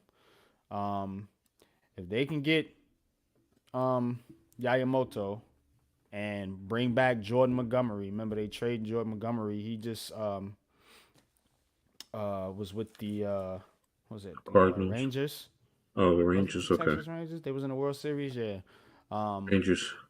hmm So if you can get them two back, we might have something cooking, you know. You should. And I'm Really. big on in baseball, like with pitching, the pitching. You know, because to me, if you have a shutout pitcher, you can shut down that other team. You know, Mm-hmm. it makes your offense, it puts, you know what I'm saying, less stress on your offense to score a bunch of runs. The Yankees have not been the Bronx Bombers in recent years. You know, they're a big swing and miss team. A lot of high strikeout guys, you know, Stanton, Judge, you know, Rizzo, so on and so forth. You know, so let's start leaning back on our pitching, man. Let's get back to the days where we had Clemens, we had Pettit, we had David Cone, David Wells, you know, Rivera in the bullpen. You know what I mean? So let's get back to those days as a Yankee fan. So I am all for if they can go get Yayamoto. The thing is though, the money. As Dash would say, where is the bread coming from? You know what I'm saying? So, Mm-hmm. because you Mm-hmm. already got three guys that you paying over 300 million. That's Judge, Stanton, and Cole. So, you know, I think Alex said that Yayamoto it would be like 25, 27 mil a season. So you got to pony up some cash to get him, and you bring in him and then Jordan Montgomery. You have to give him some money too. And then they talking about Juan Soto. You know, just give me the pitchers, man. Just stack this pitching staff because what I'm looking around baseball, man, is the pitching is what wins you championships. It's like football defense Mm-hmm. wins you championships. You know, pitching is a part of defense in baseball, so that's what's going to win you championships. Yeah, you can get into the playoffs with hitting a bunch of home runs and scoring a bunch of runs, but when you get into the dance and you trying to get to that World Series, you need some lights out pitchers, man. And we got one guy, and shout out to Garrett Cole, just won the Cy Young award. Shout out to Anthony Volpe, just won a Gold Glove. You know, there's talent on this team. Don't get it twisted. But we, the New York Yankees, let's get back to those dominant pitching staffs that we had in the past, man, and let's get back to Yankees baseball. You know, so that's what I got on the Yankees. Not much going on with the Mets. Same rumors can apply with the Mets. It's like they fighting for the same players. The Mets are in on Yamamoto as well as Juan Soto Mm-hmm. and everybody else. So really not. Mets did get a new manager though. Um, what was this guy's name? Coach. He used to play for Carl. Was it Carlos? Well, he was the manager, Carlos Mendoza. Yeah, he was the manager of Yeah. the hitting coach of the Yankees. He's the new manager for the Mets. So shout out to him. Shout out to the Mets. Hope it works out for him. But Yeah. I thought I took that on late. Mute. yeah. Any anything on the Yankees, coach? You pretty much hit it. I mean, getting Cole with the Cy Young. Same thing with the Japanese pitcher. I heard the same thing. So, Mm-hmm. pretty much that's about it. So haven't been following like I have in the past. Because some of it deals with, the way the organization is being run. Mm-hmm. And you say you're going to make changes, but then again, it's like no, not really. You just set it to, you know, Right. but you're going to look at your analytics, but realistically, you're not looking at analytics. You hire, the company yourself, so it's not really an outside entity because you're paying them. So Yeah, facts, man. Big time facts, man. But yeah, man. Just with this Yankees team, man, they got to get back to it, man. Got to get back to being the Yankees, man. You know what I'm saying? Being those Bronx Bombers, man. But so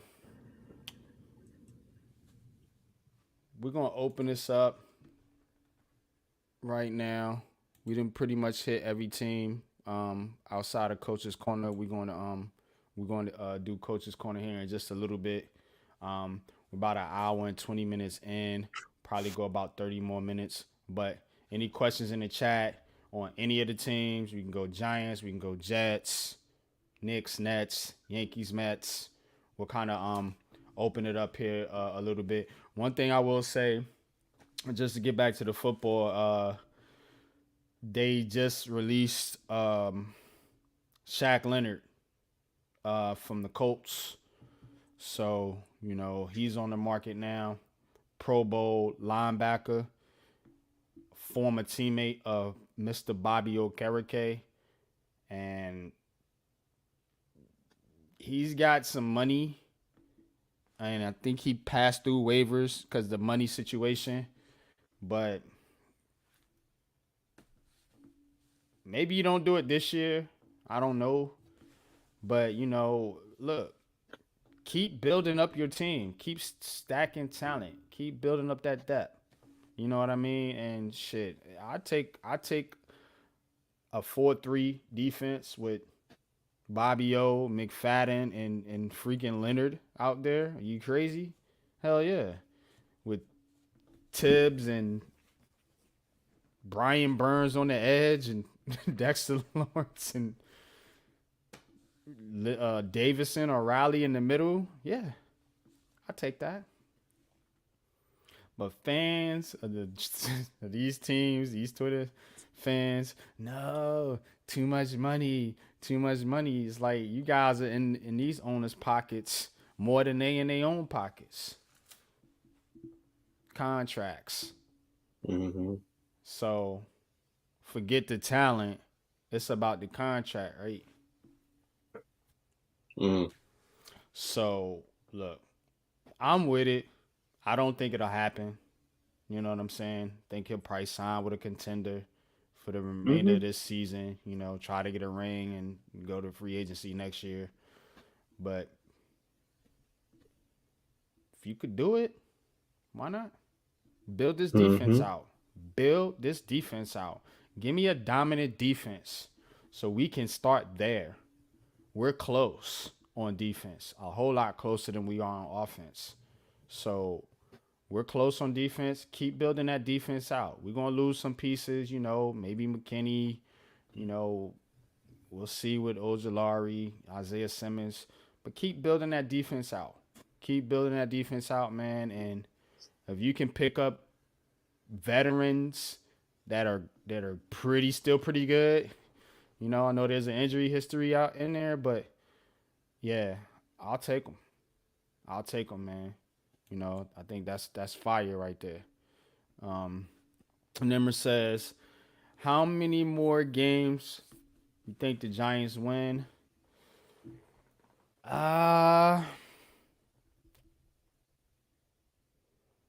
I think they beat Patriots. Probably.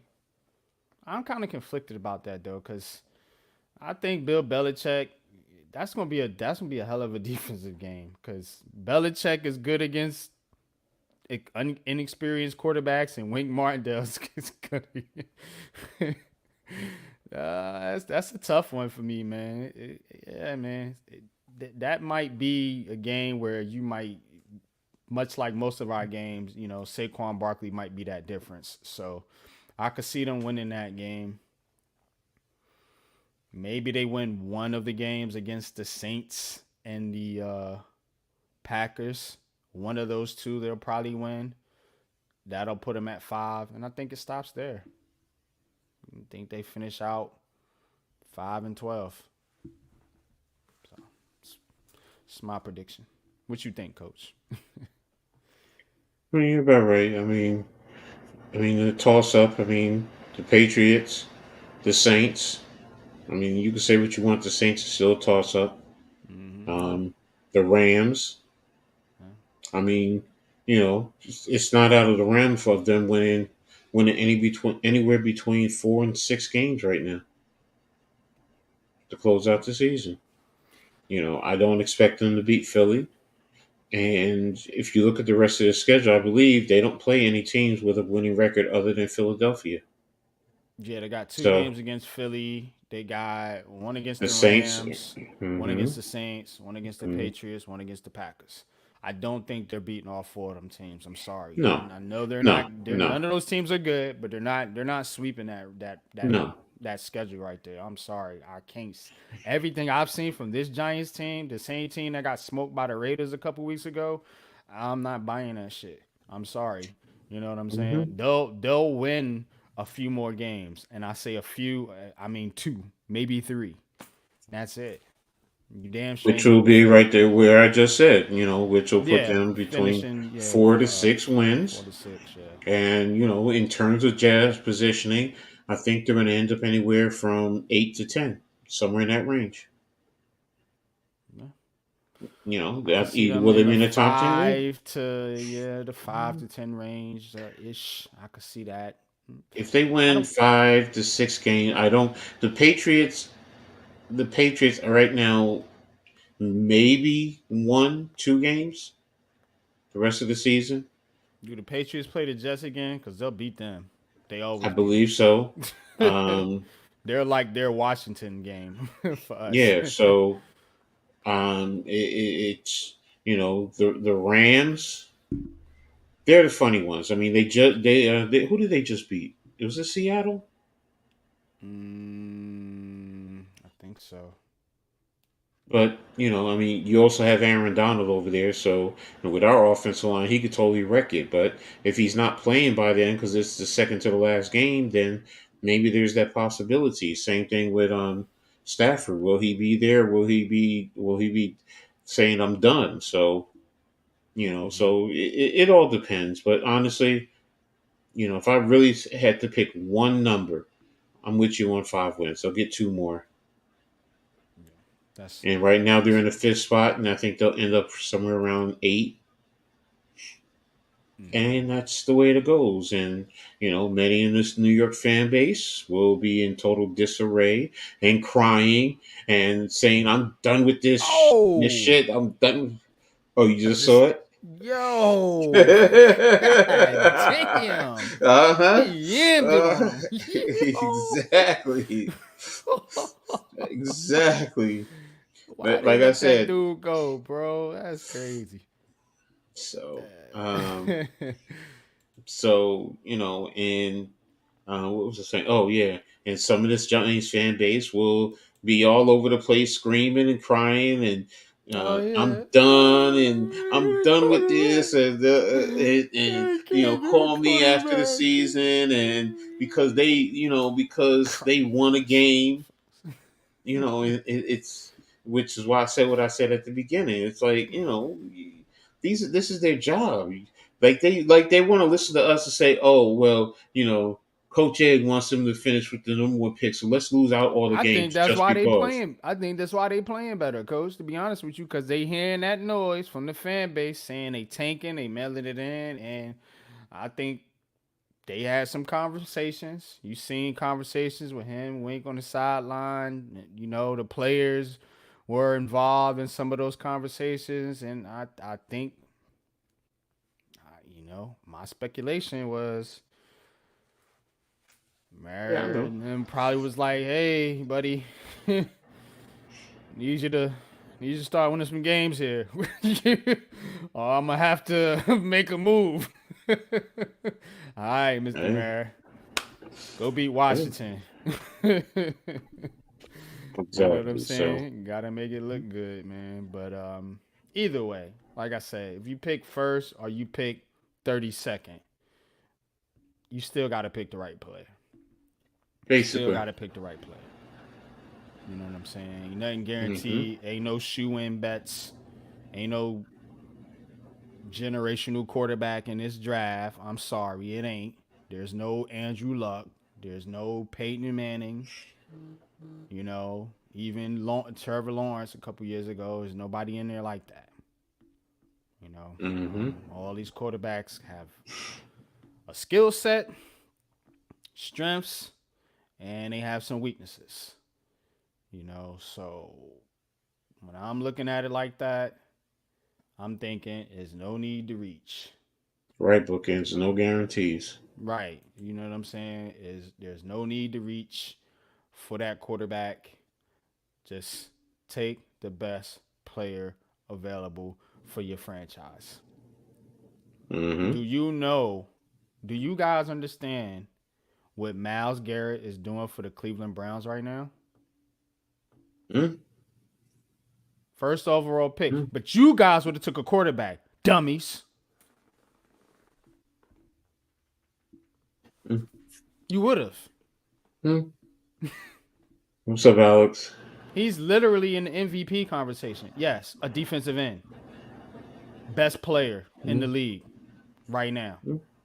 Got them at 7-3. Deshaun Watson ain't doing shit over there. Neither is PJ Walker or any other quarterback they throw out there. You know why they're good? Because they have a good team. They have a good running game. They have a good offensive line. They have a good defensive line. And they have solid coaching. That's Hmm. why they're winning. They're not winning because they're fucking quarterback. But the quarterback that is in the division that got paid a whole bunch of money, guess where he's at? On IR, same place as Daniel Jones. Stop playing with me. I wish you guys would come up here and debate me on some real shit, on some genuine, not yelling at each other debate type stuff. Because that goofy stuff y'all doing on Twitter is nonsense. Come over here and throw some real facts out here and watch I cook you. That quarterback stuff is nonsense, man. Straight nonsense. And I can prove 1,000 points and 1,000 examples to show you. Everybody wanted Baker Mayfield and Sam Darnold. Who was the best quarterback in that draft? He went 30 seconds. His name was Lamar Jackson. Wasn't Josh Allen. It was Lamar Jackson. Mm. You guys would have took Sam Darnold and you'd be where the Jets at right now. Stop playing with me, man. Stop playing with me, man.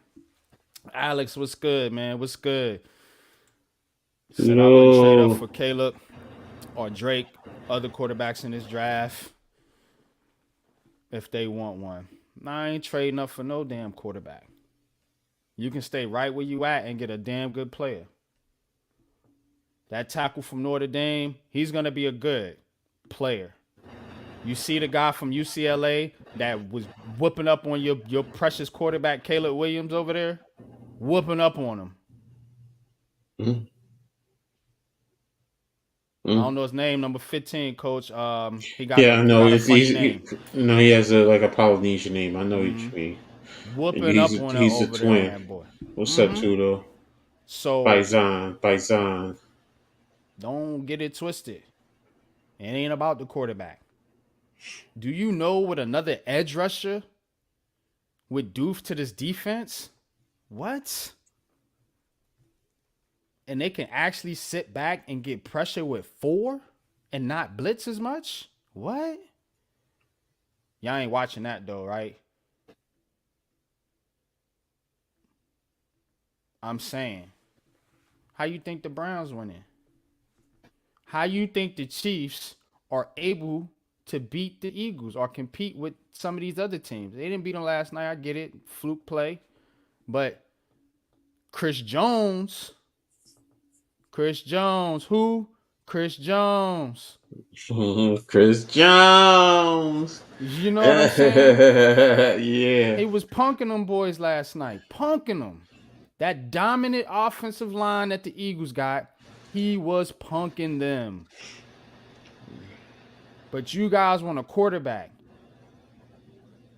Is a quarterback going to stop Fletcher Cox and Hassan Reddick?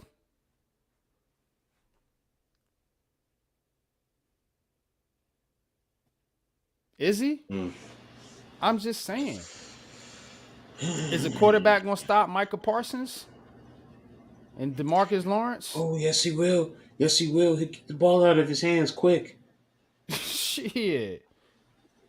You know what I'm saying? Quick, simple quarters, a stack of that deuce in a cover 2. That's a short read. Yeah. It's going to be a short read for the defense, and they're going to pick his ass off and take it 60 yards for a touchdown. Yeah, Play games if you want to, man. You know what I'm saying? This ain't the AFC West. It's the NFC East. You better put your big boy pants on and go to battle in them trenches over here. And the only reason we whoop up on Washington is because of our defense. Every time we play them, Thibodeau goes off, or Dexter Lawrence goes off, or somebody else goes off. Every time. What's good? Oh, we got some hitters in the chat. What's good, Tudo? Appreciate you coming through, Paisano. That's right, man. Please subscribe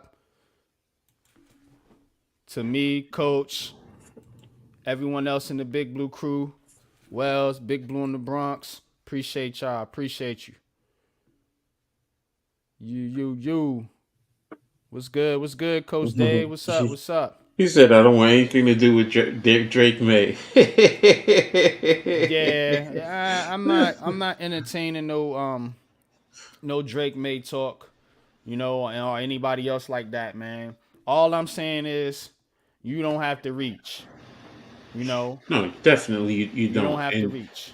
To be honest with you, you can probably trade back a spot or 2, maybe even 3, and get some more, pieces, and still probably get the player that you want because they'll probably drop. So and you look at the teams that are in dire need of quarterbacks. Those are going to push other quarterbacks up which will also push other talent down too. So, so you don't have to do anything right now with the way we're positioned. We're at 5 right now, so you're still in the mix. And I get most people want either they want May, they want Williams, or they want Marvin Harrison Jr. I get it. I get the theory and the thoughts behind all that, but Mm, sometimes it doesn't make sense to be what's the word I'm looking for? To be so emotional. right. I get so emotional, baby, every time I think of you. No, you don't have to be like that. No, Right. let's be practical. Let's think about it. Mm, It's, you know, take all the emotion out and look at it in a logical perspective. You know, and whatever player they draft, more than anything, it's coaching them up. It's coaching the right. players Right. up. That's what it is. Identifying do their talents fit what you are trying to do as a coach, and then coach them up, and then let them go out and perform. It's just to me, it's just that simple.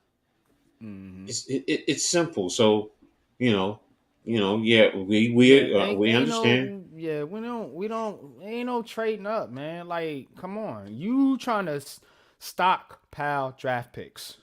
You know what I'm saying? That's what we're trying to do. We need talent. We need to I keep would say infusing this. talent into this roster. As The crazy as some more, might the think this better. is, the more the more I will look at this, and I know some people. What, you crazy? If you're at 5, if you could trade back to 15 and pick up a draft pick, a first round draft pick next year, I'm sorry, I'm doing it. See, look at the draft board value. You know, Sauce even said it. The number one overall draft pick is worth 3,200 points. The number two is down to 2,400. When you get down to the bottom of the draft, they're at 500 points. So if you drop down from 10 spots, do you know that you can get a number one next year and maybe a number three? I Hmm. mean, and probably pick up a draft pick or two here this year, and you're adding on depth quality. I went through and I took a look and I broke down how many players do we need at each position. Whether they're starter or reserve. Like offensive line, I said you probably need. I said 3, but that's contingent upon Neil, whether you keep him at tackle or move him inside, whatever.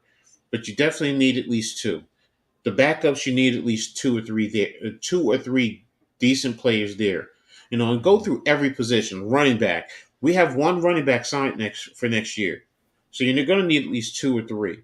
Yeah. Wide receiver, we have 3 wide receivers, so you're going to need at least 3 wide receivers there. Hmm. We talked about the edge. You're probably going to need 1 to 2 edge rushers, an interior defensive lineman, cornerback, Safety. safety.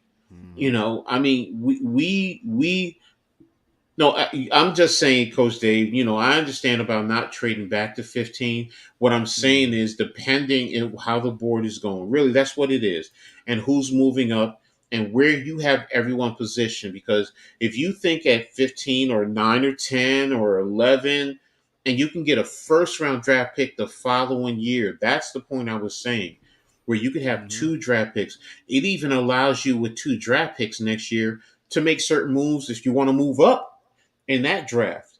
Hmm. So that's the point I'm saying. I'm not just talking about the And that's the players. Guess thing what? too, coach. Think about it. Hmm. Me and you agree. Our favorite quarterback is Shador Sanders in Yep. this class, but he's probably not going to come out. Not coming out. If you don't take a quarterback this year and you stockpile your team and you get an extra draft pick, now you can start talking about trading up next season to go get a Shador Sanders. You know what I'm saying? Because you're gonna have two Hmm. first round picks if that is Hmm. if that is available, if that is a possibility, or maybe some other quarterback is in the draft that you like. You know what I'm saying? So you have options. This is what I'm talking about: draft strategy. You Exactly. know, you don't blow your load pause in one draft. You know what I'm saying? You got to think about future drafts ahead That's too. It's also about building and constructing this team. It takes time. You got to acquire the players. I'm not trying to go through the free agency route and put so much money and invest too much money. If you're talking about, okay, one, two players who can come in, that you think are really worth it to really help this team as you continue to grow, fine.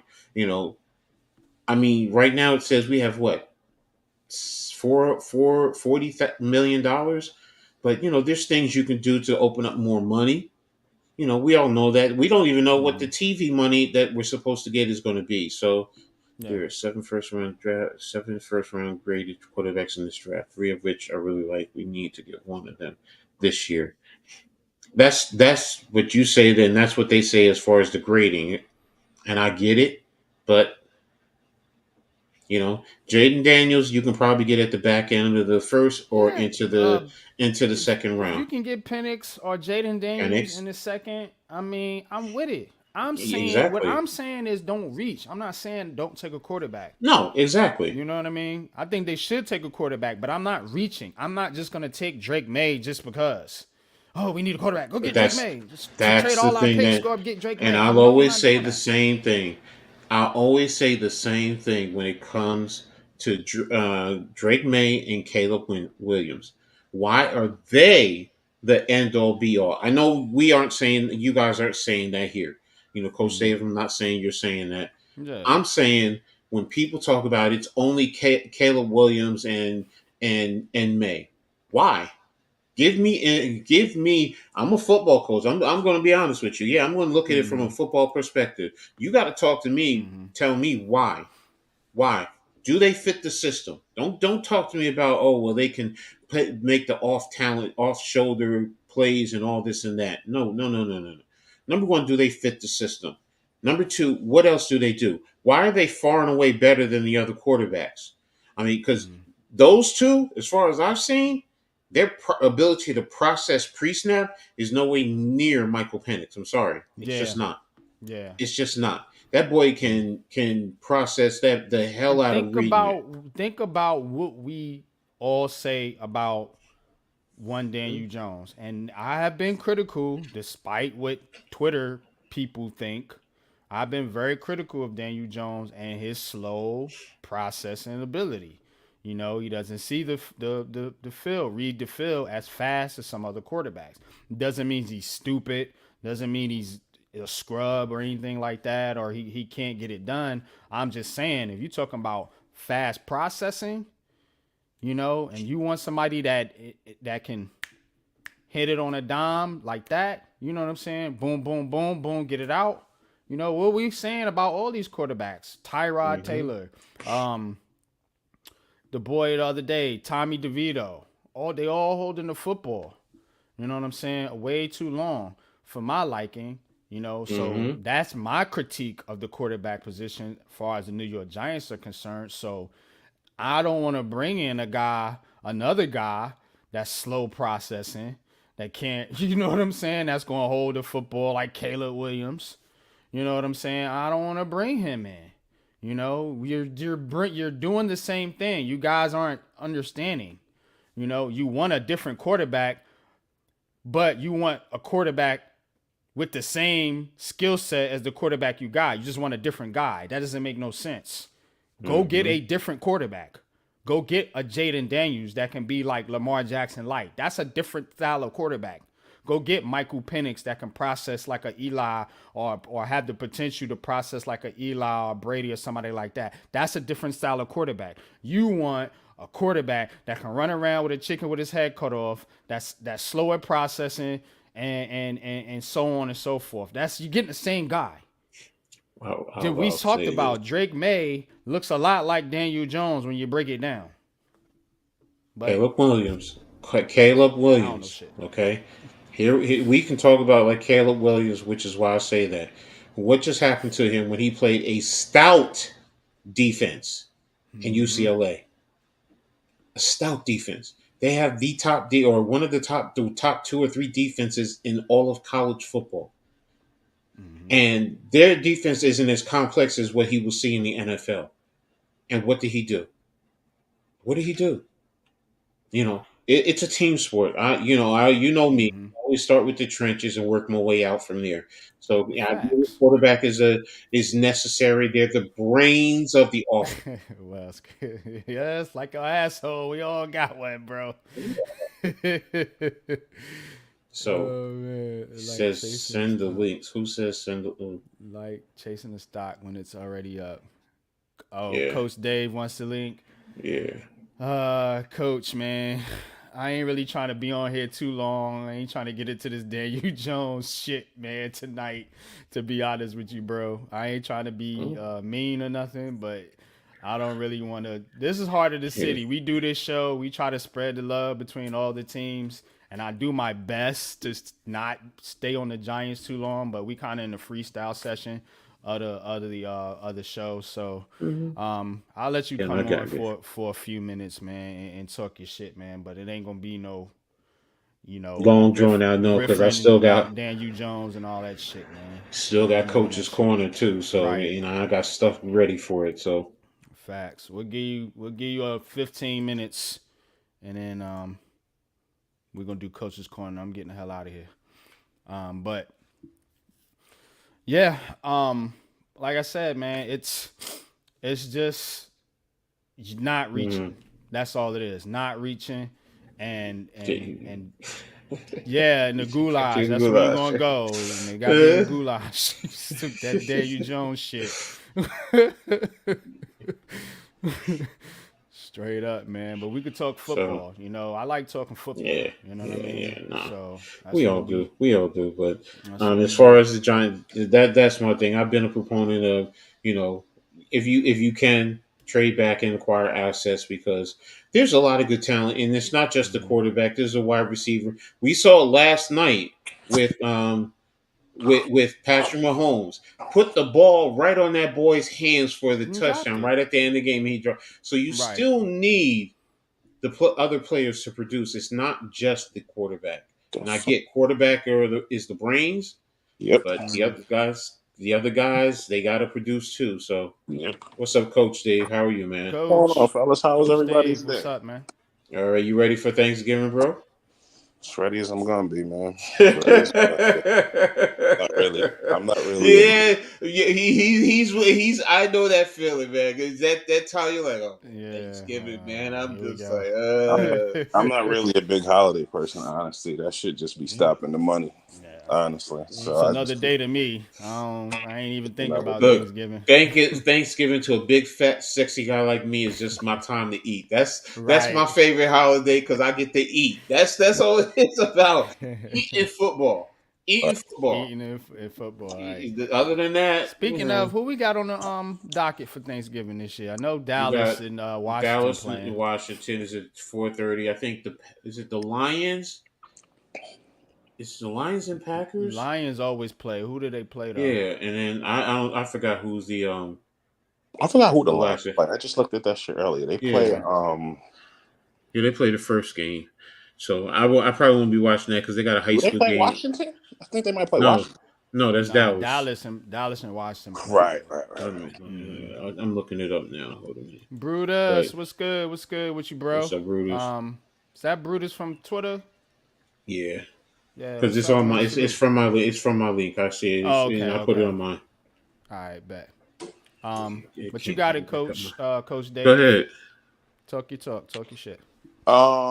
What was I gonna say, man? Yeah, you guys made some really good points, and I definitely agree with the whole not trading. I've been saying that for a minute, just because I feel like there's great value at the Mhm. position this year. We got, like I said, 7 dudes with first round grades, so there's really no need to move. If anything, like you said, move back. I'm totally against Mhm. moving back all that far because I feel like, yeah, it's about drafting and best value for the position. However, the quarterback is the engine of the car or the battery, whichever one you want. And we like desperately need that. Like we can't even play with it.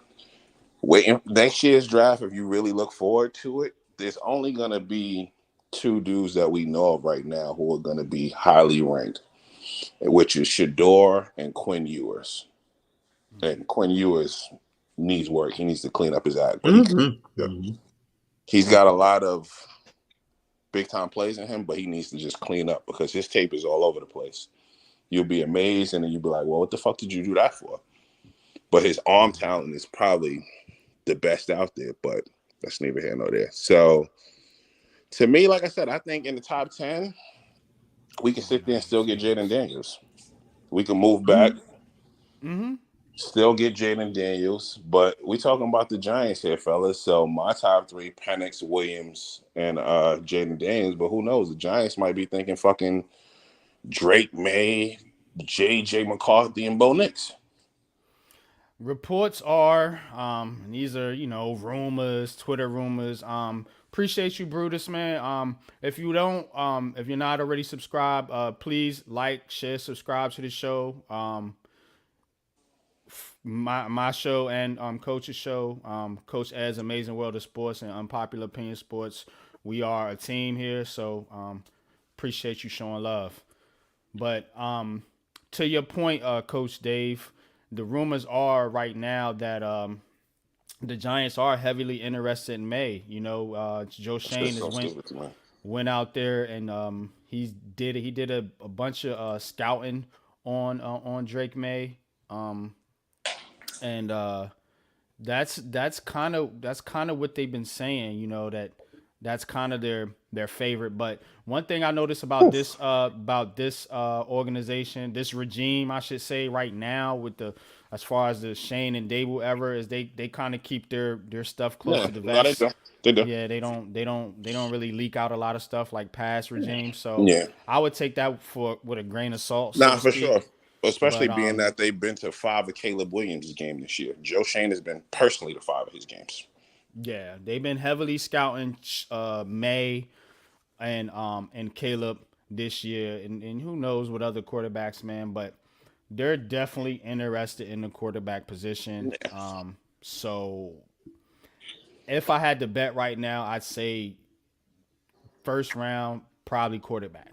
But what I'm saying is, that shouldn't be your only option. It shouldn't be quarterback or die.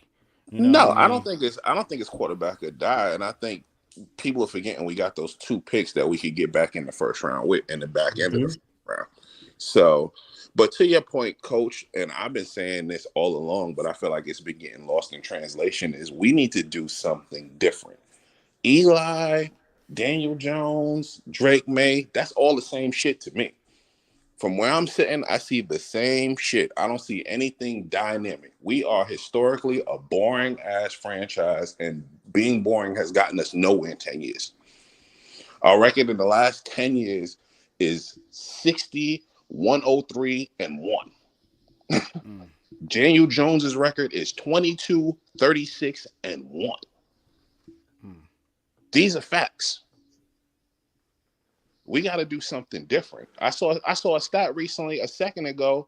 This is off the beaten path, but it just goes to show you, believe it or not, our receivers are 5th in the league in separation. Yeah, I saw that. That's fucking insane.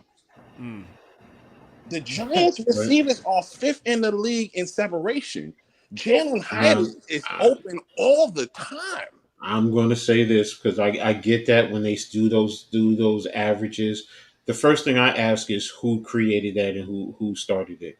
Because if it's an Ivy Leaguer, let's just say for argument, who never played, all right, I get it. I'm not going to say they're not smart and they, but do they truly understand separation? And in the context of a play, do they understand that sometimes a guy might be a dummy guy to clear out something to set something up? And the other thing is, when do they become open in their eyes? Because if a quarterback looks one way and the defense rolls that way, but on the back end, that receiver, because of his position, looks open, but he's that dummy receiver that I'm talking about. Okay, does that mean he's open? What sets up that they say to be he's an open? So if it's guys who play, or you have people who have played the game inclusive into that development, all right, I'm cool. I don't have a major issue.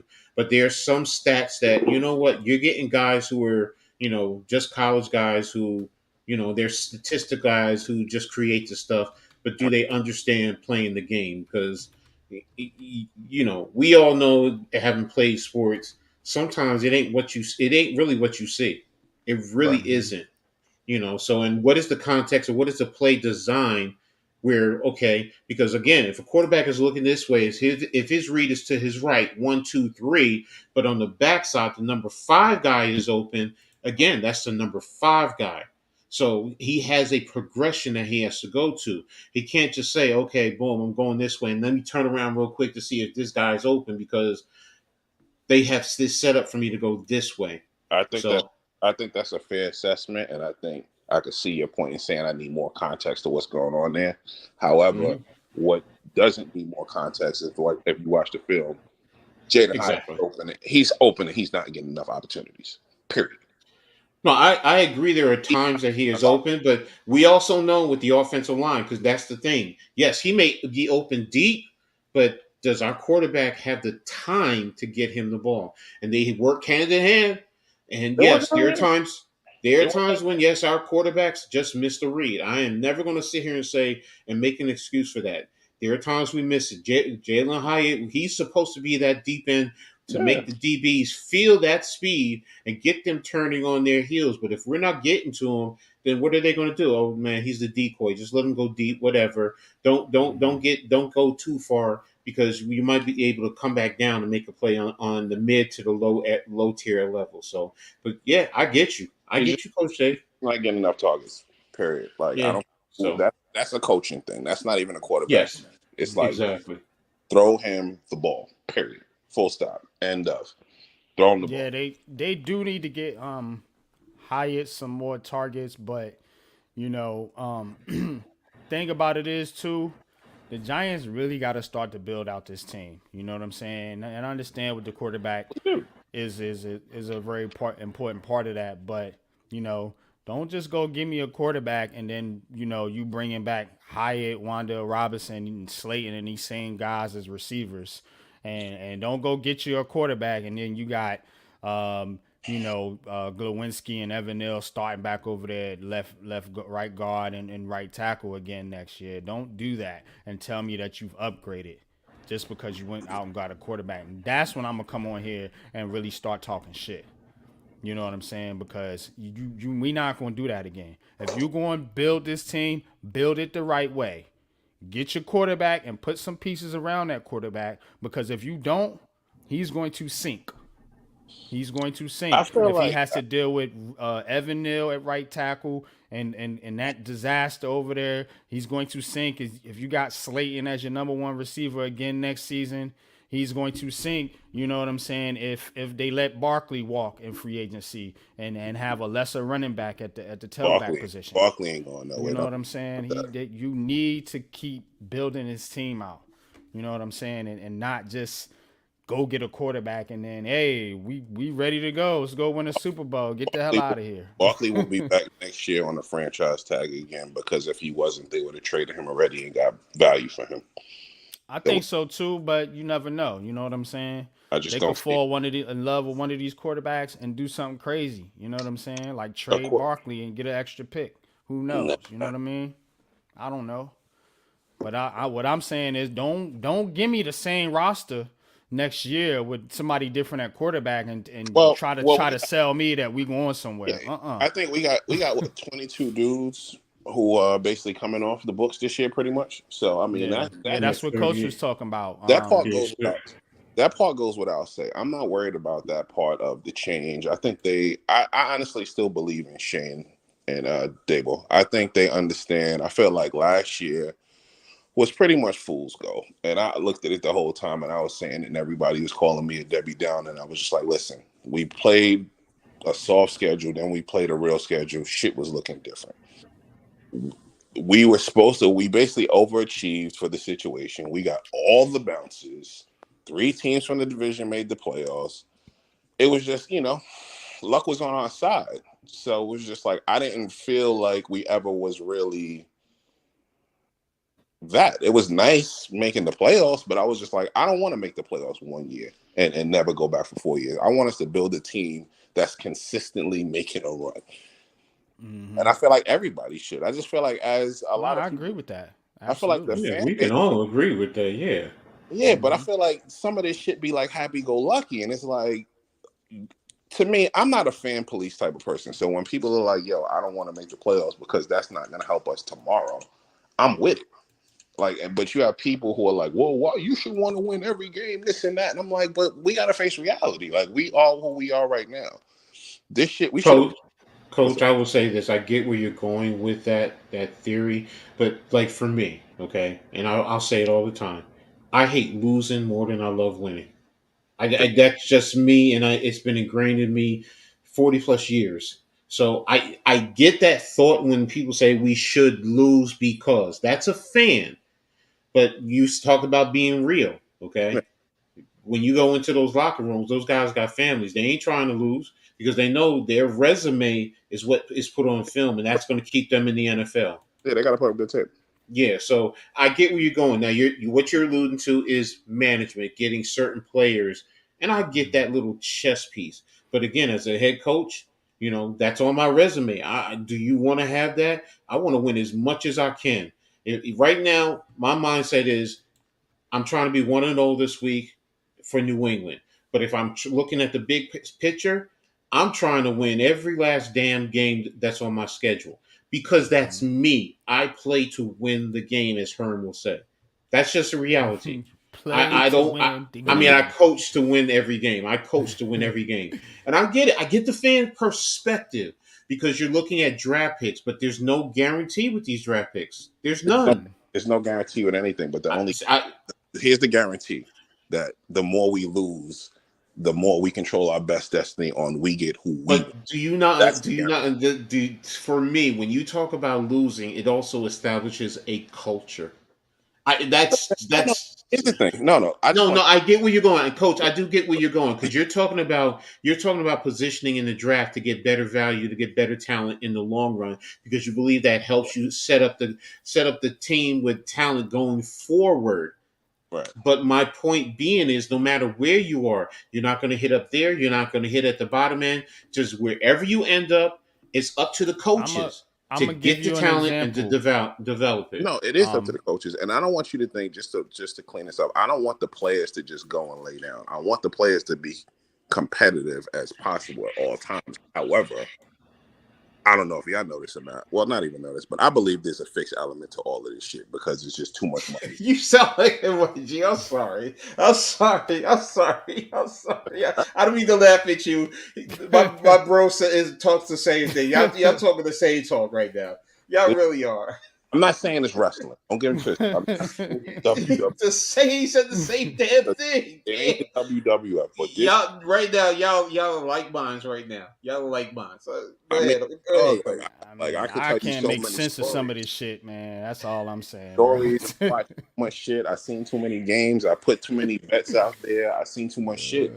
Like from listen, this is off the beaten path. But from the Some of time this shit tough to figure time that out. I watched the Portland Trailblazer game versus the Lakers, and I said, "Yo, this shit is fixed." And then 5-6 years later, it came out that the game was fixed. That was it.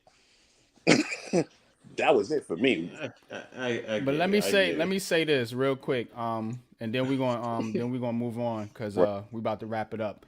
Just real quick though, remember that year that the Giants played Washington and they ended up beating Washington and it hurt them because Mhm. they lost out on Chase Young. Well, Chase Young just got traded from Washington to San Francisco. And guess who the Giants ended up with in that draft? Andrew freaking Thomas. Andrew Thomas. So it's Yeah. not don't that's what I'm saying, Coach Dave.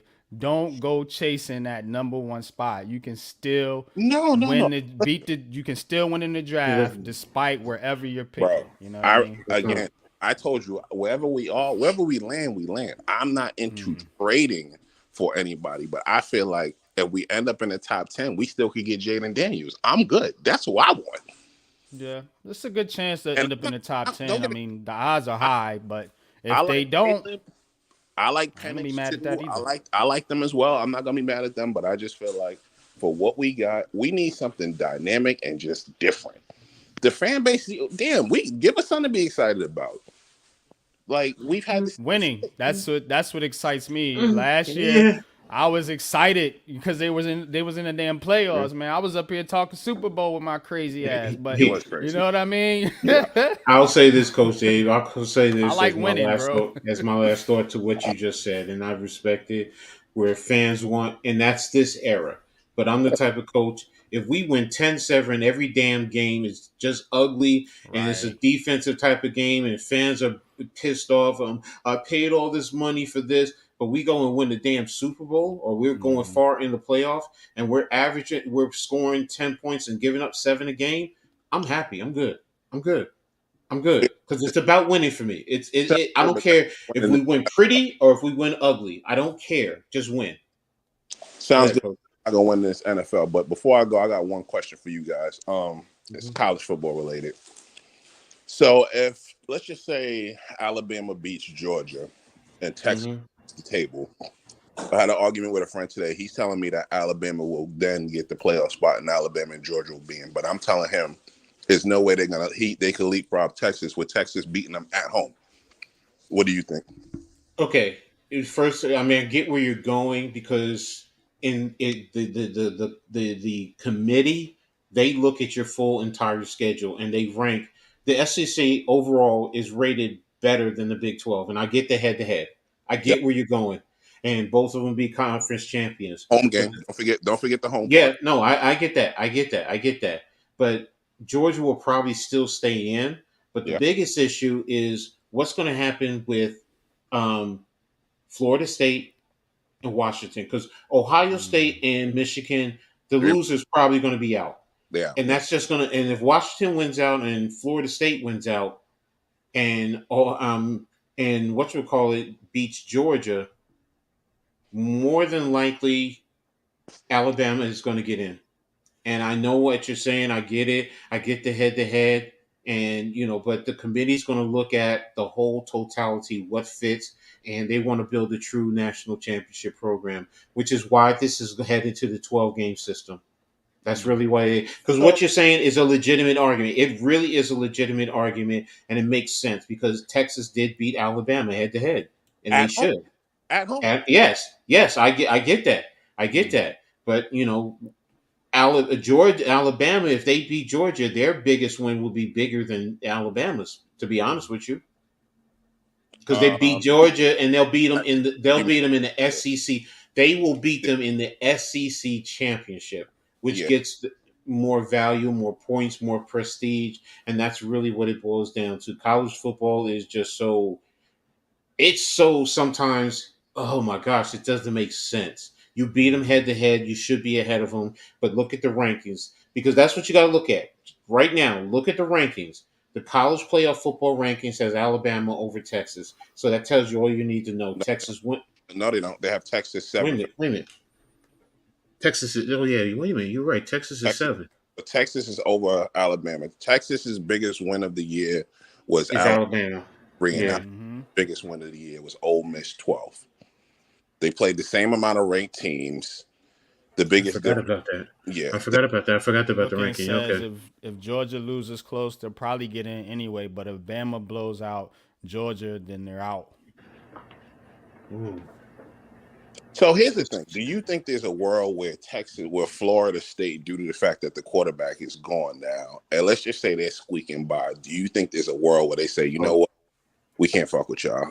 yes. If they're squeaking by, they Yeah, have to blow out Florida, and they have to Gotta really beat totally dominate Louisville. They Louisville. have to Yeah, dominate Louisville. If they're ACC squeaking championship. by, then they're going to sit there and say that quarterback is like we argue about the quarterback in the NFL.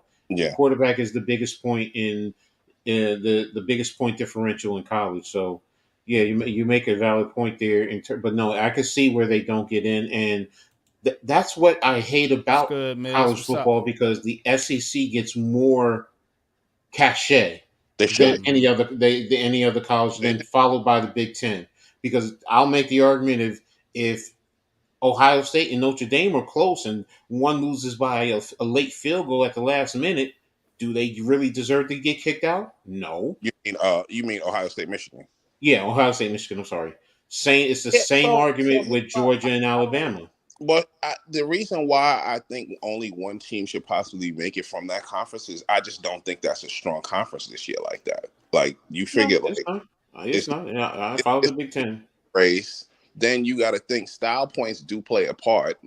Michigan ain't sexy, so it's just like I don't But know. they're Like probably the most total. Yeah, they're not sexy, but they're the most total team. And then so, with the Harbaugh incident, that also yeah, hurts them. yeah, So it hurts them. It hurts them because for whatever reason it's a scar.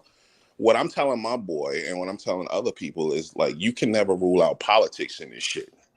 oh And no, no, no, yes, yes, yes, yes. Texas got that money. So at the end of the day, I could see them saying, "Listen, you know what, Florida State, it ain't up, it ain't working.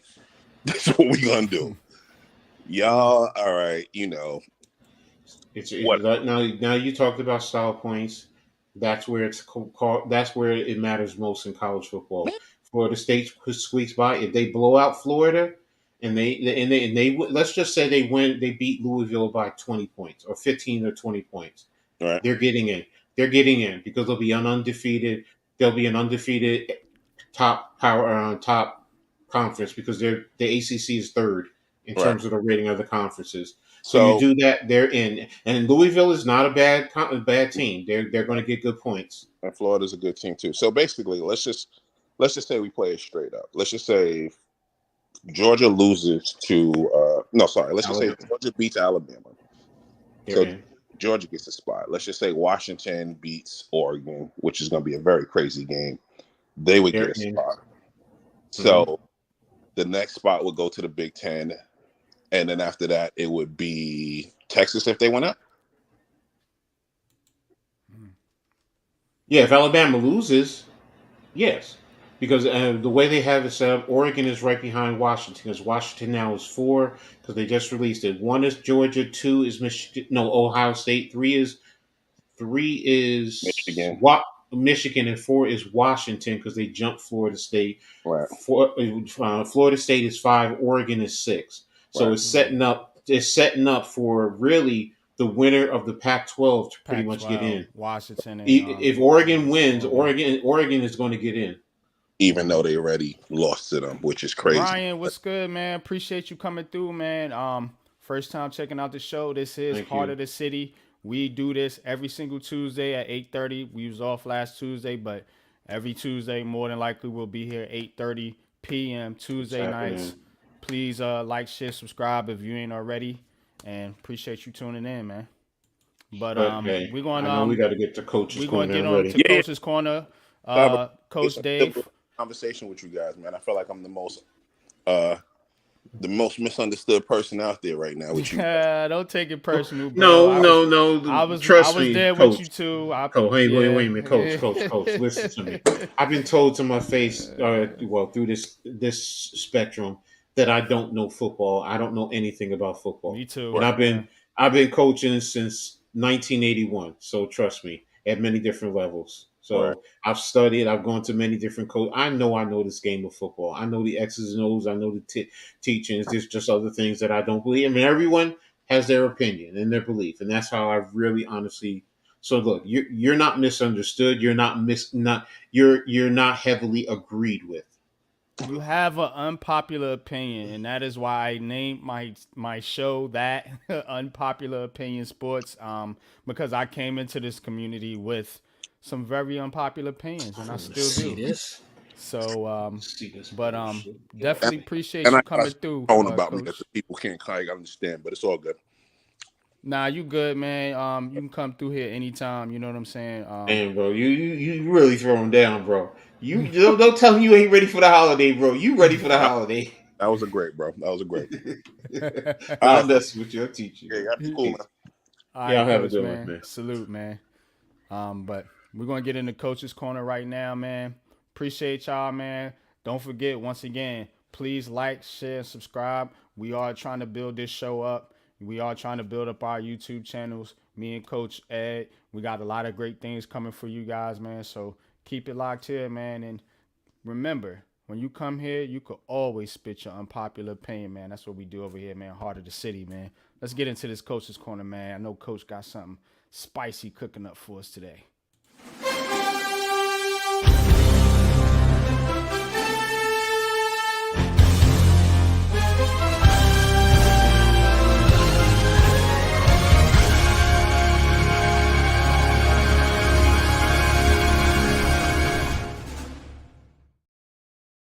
appreciate it, and it's good to be back in the coach's corner. I know I've been Yes, gone for a sir. minute, dealing with a lot of different Salute. things. So, but it's time to get back in. A lot of things going on.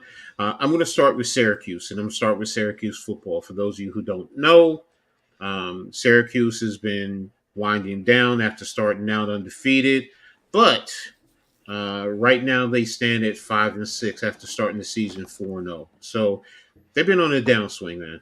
And they just fired their head coach, Dino Babers. He was fired on Sunday. He's been with the university 8 years. His overall record is 41-55 in those 8 years. So it's not a good look.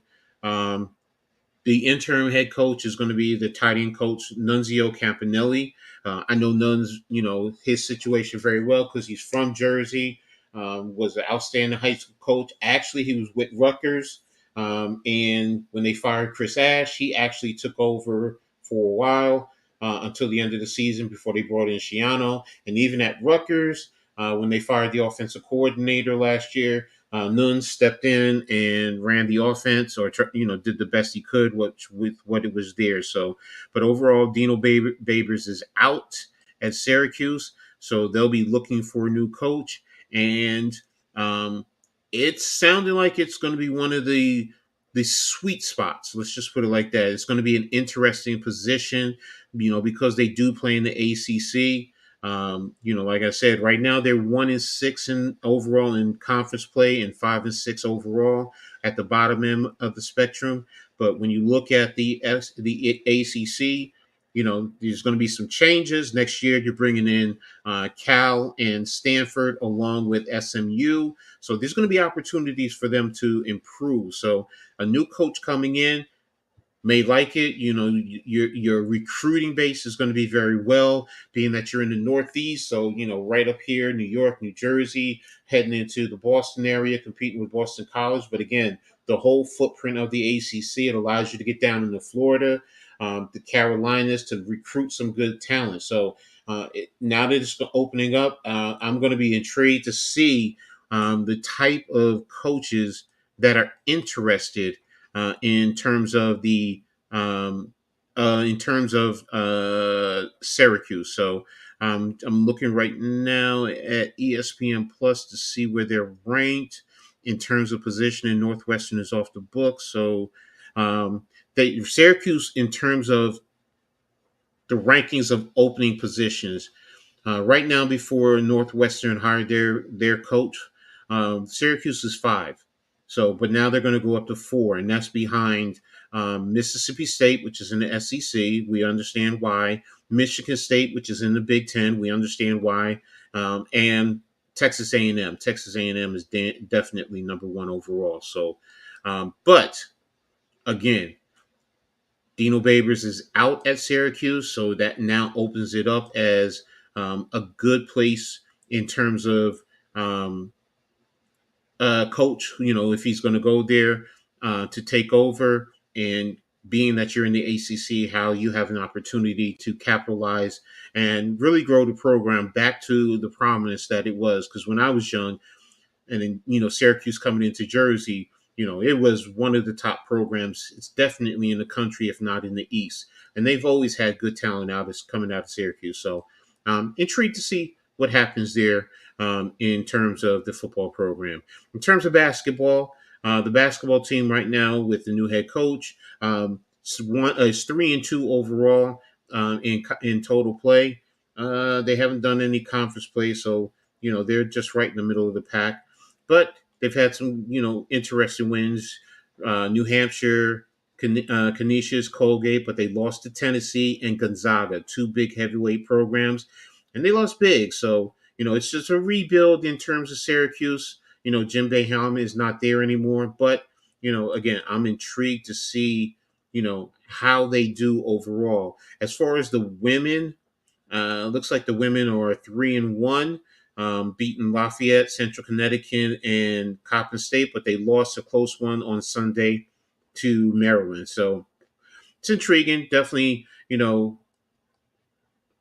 intrigued to see how things continue to transpire out in Syracuse. So As far as the Scarlet Knights, a lot of ups and downs going on with the Scarlet Knights in terms of the football program.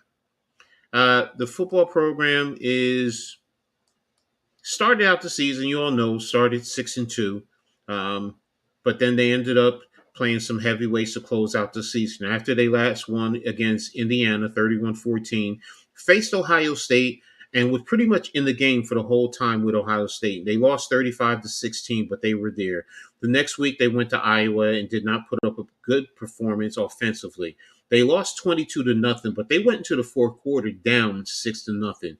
Iowa just wore it down and took over and won that game in the fourth quarter. And they didn't have good play overall. Last week against Penn State, another tough one. They lost 27-6, but they were pretty much in there for the most part.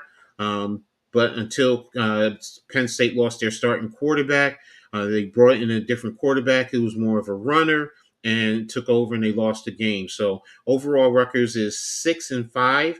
They're tied for fourth place in the Big Ten East behind Michigan's, Ohio State, and Penn State, and they're tied with Maryland, both 3-5 in conference, 6-5 overall.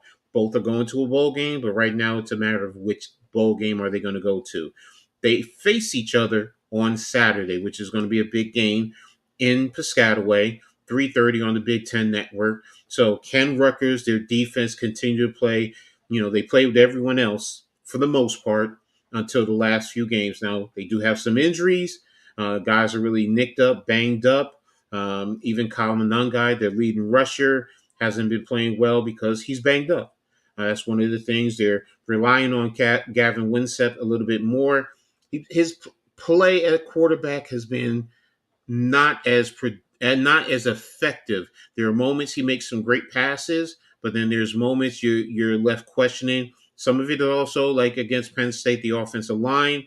Uh, he got hit with a blindside hit when he was trying to throw, which led to a fumble turnover where Penn State ended up scoring. So, but he's young. He's a redshirt sophomore. This is his first time really running the ship all season. So still growing, but come Saturday, it's closing it out. And then you have the playoff game in terms of, I'm sorry, not playoff, bowl game in terms of the football game. So, football team. So I'm going to be watching to see what bowl game. Right now, most have them penciled into the Pinstripe Bowl, which is at Yankee Stadium. Ideally, a lot of Rutgers fans want them to go there. They don't want to go to Detroit, where there's the Quick Lane Bowl. Makes no sense, in terms of the fan base. But in New York, you probably would get a better turnout. Or if you went to Vegas, everybody wants to go to Vegas, so you're going to get a good turnout there. So, that's pretty much it in terms of the men's football team. As far as the men's basketball team, right now they're 4-1 overall, in the middle of the pack. I mean, everyone best teams are undefeated: Nebraska, Penn State, Purdue. But then everyone else, is right there at 4-1 overall. Illinois, Indiana, Northwestern. They just beat Howard on 85-63. And then on Sunday, this whole week they've been off because Rutgers always does that. They have, finals that they're prepping for, schoolwork that they have to prep for, the holiday. And then they come back on the 27th to play St. Peter's. They host St. Peter's before they go into what is being called the Big Three, where they host Illinois on December the 2nd, and then they go to Wake Forest, and then they go to Seton Hall. Seton Hall is a big rivalry for Rutgers here in New Jersey, so it's a big one. So, but right now, if Rutgers can come out of those four games 3-1, they're going to be on a good pace. If they're 2-2, it's like, okay, they're right in the middle of the pack, but they definitely have to. For me, they have to win 3 games to be definitely on a good upward trend. Now, as far as the women, right now they're 3-3 overall, but they just came off of a tough loss last night against Fairfield. They lost 78-54, but again, they're 3-3. They beat Monmouth and Wagner and St. Francis of Pennsylvania. but they lost to Auburn, Seton Hall, and Fairfield. And then when they lose big. So um, I'm a little bit concerned because in their seasonal stats, um, Kayleen Schmeichel, who was last year's leading scorer, is not this year. She's averaging about 12.9. The girl can ball. So, but they also have new players coming in. Last year they played with 8 players. This year they're up to 12. And they have their leading scorer for this season is Destiny Adams. She's about 15 points a game. So if we can get Colleen to really get back to her dominant play where she was averaging 19 to 20 points a game, I think the basketball team will be fine. Tomorrow, and I'm sorry, Friday and Saturday, they have some tough ones. They're taking on Texas Tech and Boise. They're neutral site games. I don't know exactly where they're going to be at, but Texas Tech and Boise are both undefeated. I believe they're both 5-0. So this is going to be a tough weekend for the ladies. They definitely got to step up and handle themselves in those games. So, uh, that's Rutgers. That's where it is. I'll be diving in a little bit later to more of the local teams. After the football season completely ends. With Seton Hall, St. John's. I'll be getting more information on there, and then I'm just following suit, waiting for the WNBA. The draft. The draft will be sometime next year. But right now the projections are the top players are going to be Caitlin Clark out of Iowa, Paige Buchers out of UConn, Cameron Brink out of Stanford. I've seen her play; she can play. Camila Cardoso from South Carolina, 6'7" senior, and the girl, ooh, Aaliyah Edwards and Rakia Jackson. Those are the three six I just wanted to touch on. But I'll be watching them. As far as the Liberty are going to be picking around 11. So that's pretty much where they're going to be in terms of the draft positioning. So um, pretty interesting situation in Syracuse. So I'll be continuing following. Rutgers were closing out the season in terms of football, getting ready to turn over into basketball. Oh, one other thing. That's what it was. I forgot. They put in the AD sent out to all the Rutgers fans, and those of you who are Rutgers fans, tap into Rutgers, pull up the AD. He sent out a little poll because they're trying to decide what alterations that they want to bring to the rack. They've talked about luxury seating. They talked about suites.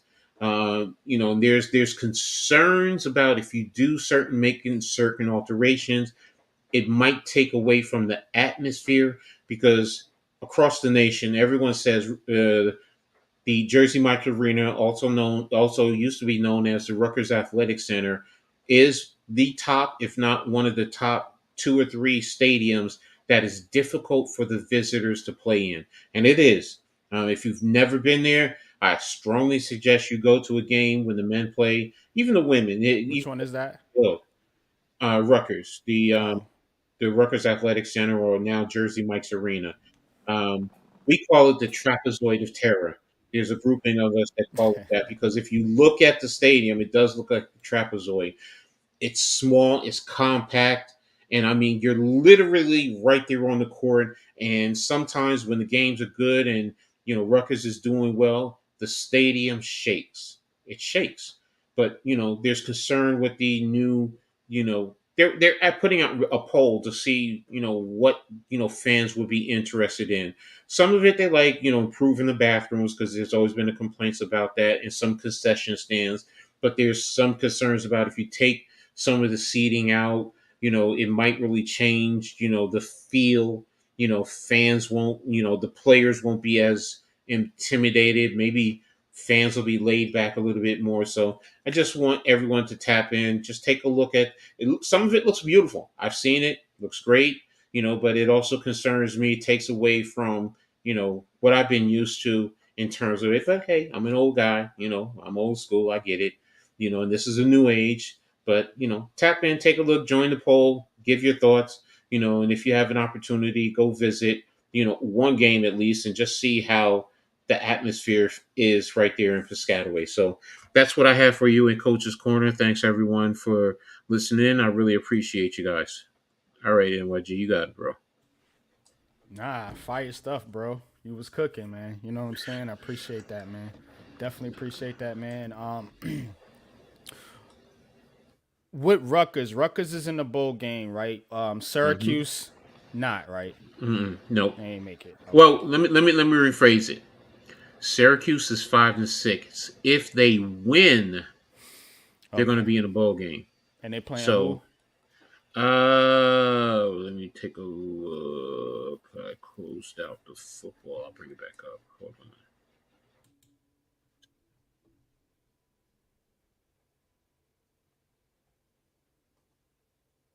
Syracuse football schedule.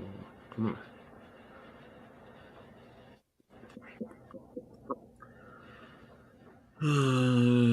Here we go. 5-6.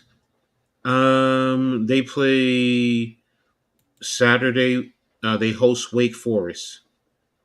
So if they win, That can be they Wake Forest. yeah, they can beat Wake Forest. So if they win, they can go to a bowl game because they'll be 6-6 overall. What bowl game? I don't know. So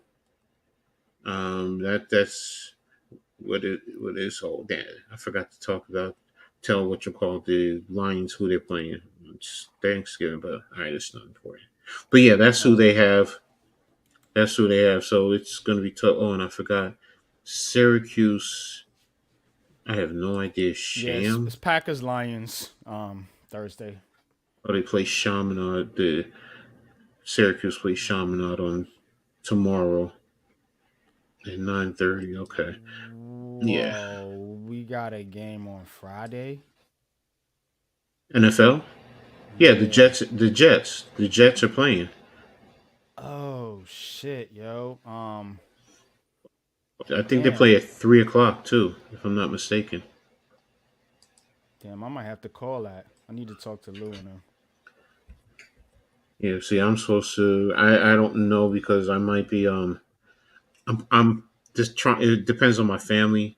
If everyone's over Yeah, here, I but don't I don't do holidays, so no, that's fine. yeah, I was just saying with me because what you call it asked me if I wanted to do the Knicks game on Friday, but I said I'm I I I might can't. do I might do the first Thanksgiving game, and then I might do that 3 o'clock game. I don't know. That's a funky time though to be calling a game. Yeah, that's Thanksgiving. what no on Friday, but Friday, yeah. Yeah, Friday Oh, and it's too.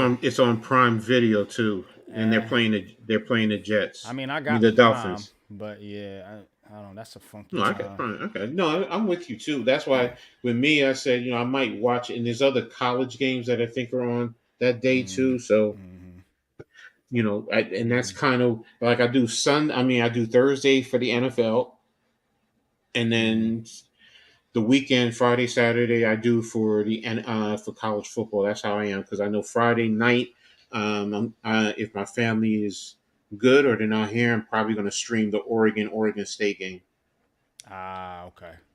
That'd be a good one. So that's a big game, Mm, especially Oregon yep. State just haven't played Washington. Yeah, So they played them tough too. yeah, so and it's a big rivalry, and with Oregon going to the Big Ten, that all of that is tied in. So that's why I was just Yeah. like, either my family and I need to shut the hell up, leave me alone, and let me do what I need to do. So let me double check on. Let me see college Mm. football Saturday.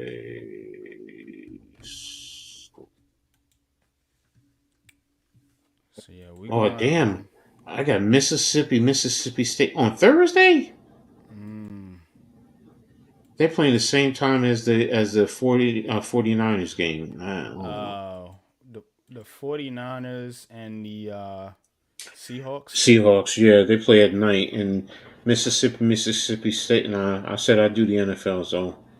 And then on Friday, I got Miami BC at 12, Nebraska Iowa at 12, Oklahoma TCU at 12. Mm. You got Missouri Arkansas. Now Missouri's been playing good ball. They're playing at 4. Air Force BYU. Ooh, I don't know. Penn State, Michigan State, and then Oregon State's the last game. Oh, Texas also plays on. Friday. Oh, they play at 7:30.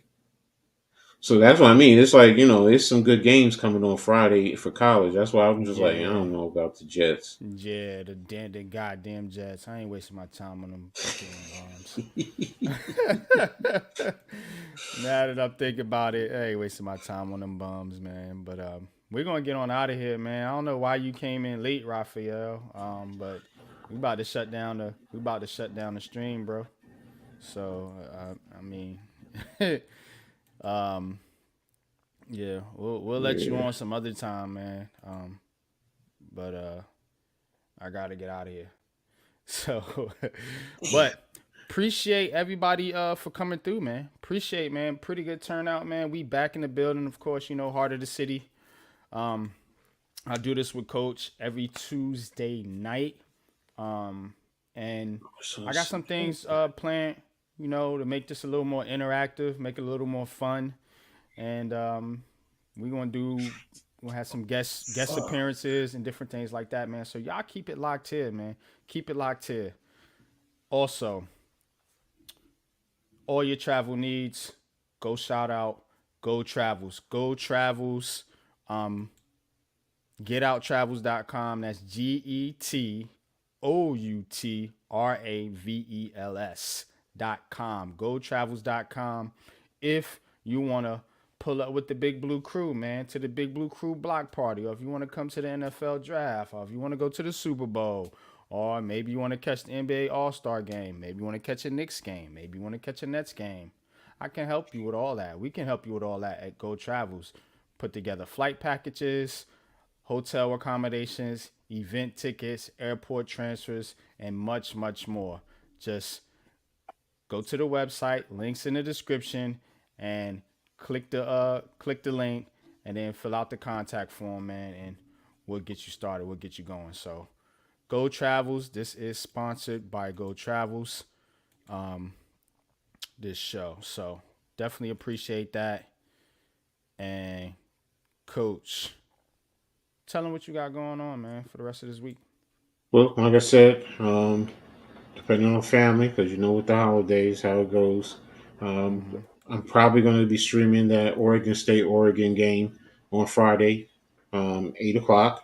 So just check in my channel, the list, pay attention. You'll get the notification, when I'm doing it. And then I was just looking at Saturday. I was kind of frustrated because Auburn, Alabama is at 3:30 the same time Rutgers in Maryland, so I won't be able to see that game. So Yeah. but I'll watch Ohio State and Michigan. Um, Definitely tune in That's gonna for be a that. good one. Yeah, Ohio Yeah, State, Michigan, man. When is Harbaugh back? He got one after more the game, right? after yeah after the Ohio State game, then he does the playoff game. So. Okay. But I'm trying to decide. After Rutgers, should I do a game at 7 on? You think Harbaugh makes that jump to the NFL coach? No, I don't think no, so.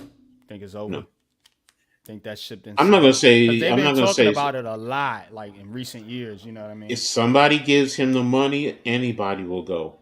But right now, because in college he has total control, and I think he wants to rebrand himself and get this off his neck in a sense. So I expect him to be here definitely next year to make a run. Now, again, it depends on the talent that's on the team. He'll know. If he thinks he's going to sink back into the abyss, with everyone else, and but again, you also got the new teams coming in, so that might be another intrigue too. So, Mm-hmm. but no, I think he's in college for a while. So, Mm, uh, Washington State's at 4. interesting. Damn. All right. But Appreciate everybody for that coming that's through. that's that's that's about it. So, keep an eye out. Coach Ed's reading attack will be back. Talking to Shadow World. So there's just he's been dealing with some things. I've been sick, so we're trying to get linked back up, and um, I'm in the process of working on stuff for me because I'm probably going to be releasing my own podcast. Definitely an hour a day. Just haven't decided if it's going to be 5 days a week or if it's going to be 6 days a week, but Okay. That's what I've been working on, All and right. I'm trying to work on a couple more sponsors for me. So That's what's up. and that's what I got going on. Hell I yeah, told you man. I'm back. I told Yo, you. that's it. Yeah, I'm back on my grind. So and trying to Definitely, really take it man. up. Definitely, man. We appreciate you, bro. You know what I'm saying? And shout out to the Big Blue Crew Sports Entertainment Network, man. Big Pat Sports Talk. Big Blue in the Bronx. G Nation Inside Sports. Classified 3F with Joe. Miz in the Midday. Hit Squad Productions. You know what I'm saying? Well, Jay Wells, Adam, Mac, the Giants fan, Rodney, you know what I'm saying? Rodney, the list goes on and on, man. Shout out to everybody, man. Shout out to my supporters. Shout out to the chat. Bookend tackles, Brutus, best definitely see you. Appreciate you coming through. Brian, appreciate you coming through. I like seeing the Twitter people come in here more. I appreciate that. You know what I'm saying? Because, we on Twitter a lot. Me, Coach, Pat. So I appreciate y'all coming through, man, showing us the love as well, man. That's what's up, man. Miz, Bookends, Nemar. Appreciate all y'all coming through. Tudo. Of course, man. Big bro Tudo. Coach Dave, appreciate you coming through, man. You know what I'm saying? Being civil tonight on this show. It's all funny, love, though. Appreciate Coach Dave. Raphael, appreciate you too, man. Nimar and the whole gang, man. Appreciate everybody, man. But we're gonna get on up out of here, man. Hit y'all with the sponsor commercial and then the outro, man. So till next time, y'all. Peace. Shadow Worlds Radio, a radio media outlet. The Read and Attack Show, Coach Ed's Amazing World of Sports. Go Travels, the go-to for all your sporting events. Wise Consulting Solutions, the wise choice for a better future. The Big Blue Crew, the best damn sports network on YouTube.